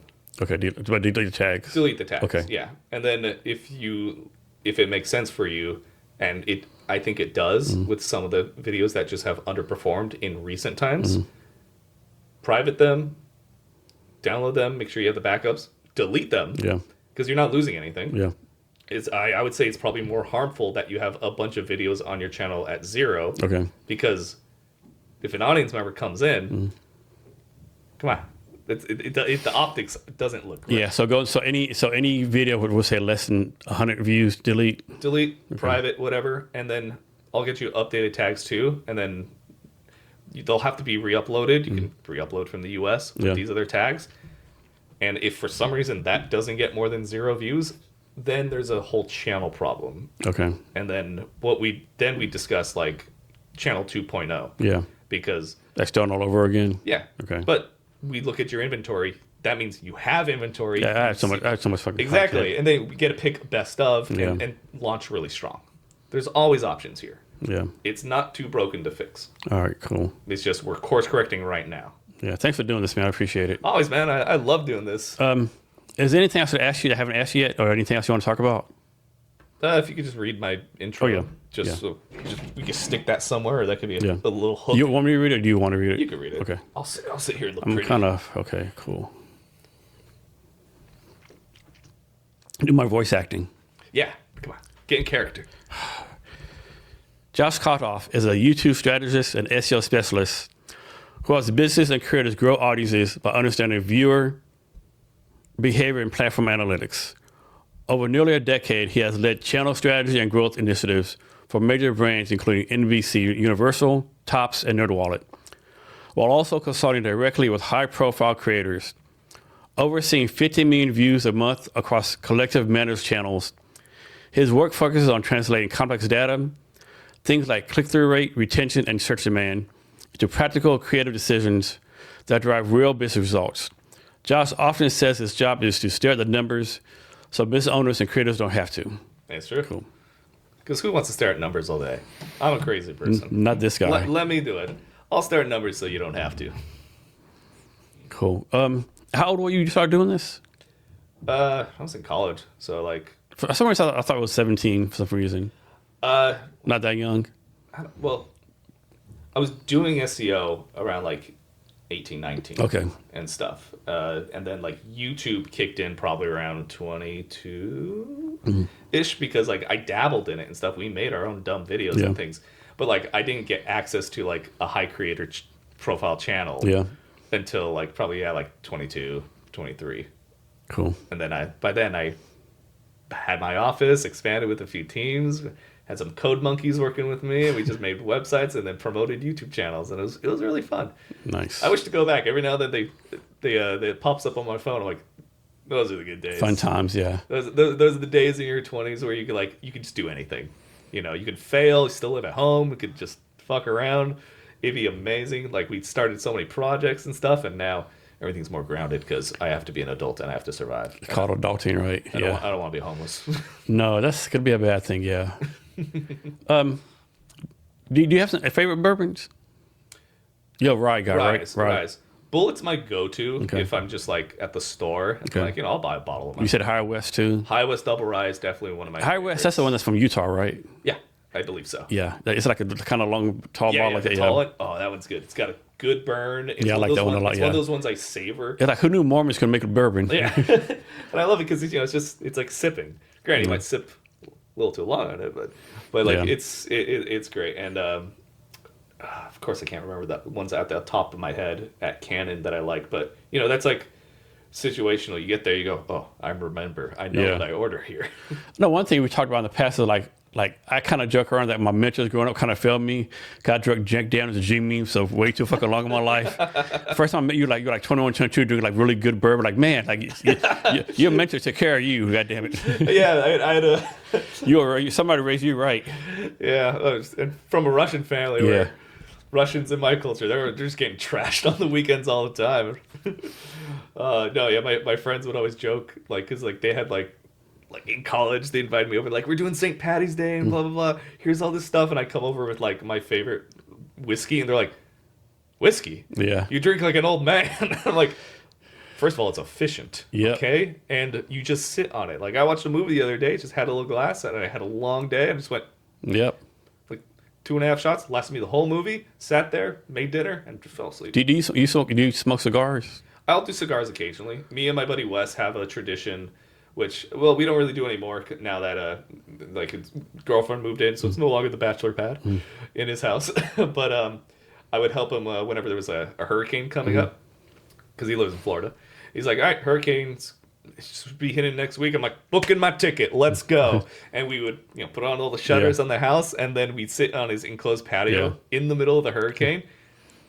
Glasses. He likes scotch. I got scotch, so he likes scotch. So we had glass of scotch, cigar in a hurricane. Just sitting there in our patio chairs, watching the rain. That's crazy. Yeah, we do that like twice a year. I know nothing about cigars, but I will try. So this it might be too far for you. There's a cigar lounge in Fife. It's off exit 137. Yeah, I saw you posting Smoky Joe's. Yeah, Smoky Joe's. It's the food's so good, the drinks are so good, and since there's an Indian reservation, it's like fucking cheap as shit. Oh yeah. Like somehow they always have blends, right? Blends real hard to find. Mm-hmm. A shot of blend anywhere in sales like $50 easy, right? Yeah. There's $18. Yeah, I do that. Yeah. No, I'll put that on my list. I'll definitely go. We'll go sometime. We'll talk shop. We'll do some stuff. That'd be fun. Because like the last cigar I had is my friend was visiting me and we went hiking. We just did a road trip all around Snoqualmie and that area, and then we drove around the corner. We're like, oh, there's the Snoqualmie Casino. Yeah, and you go to the cigar bar in there. Yeah, yeah. So we just sat like there. that. Yes, I like that cool place. Yeah, we sat there, and then like my friend's like, "Why are you smoking a cigar?" I'm like, and I'm sending it on like Snapchat and like Messenger. And I just take a blurry photo. I'm like, dude, I lost the house. Oh God. He's like, "Are you gambling?" I'm like, "No."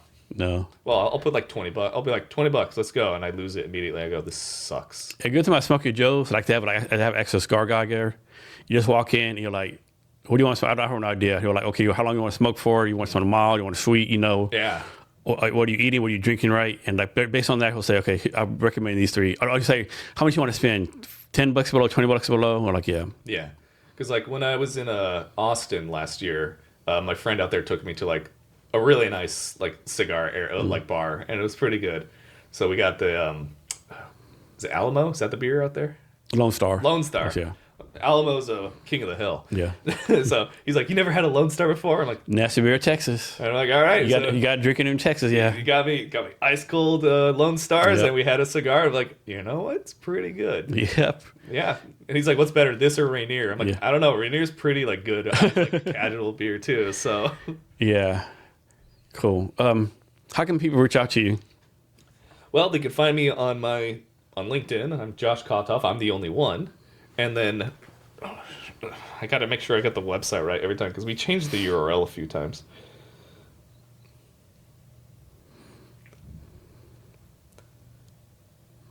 Or bluestreamyoutubeagency.com, or really just find me on LinkedIn or on my social media profiles. I'm Josh Kotoff or Mr. Sci-Fi Guy. Sci-Fi spelled the right way, SCIFI, not that rebranded Sci-Fi Channel SYFY hip trendy bullshit. No, the regular way, the real way. And then I don't know if you can't find me there, email the show and yell at Jason. Yes, exactly.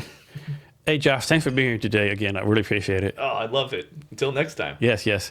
And to our listeners, thank you for your time as well. And remember to be great every day.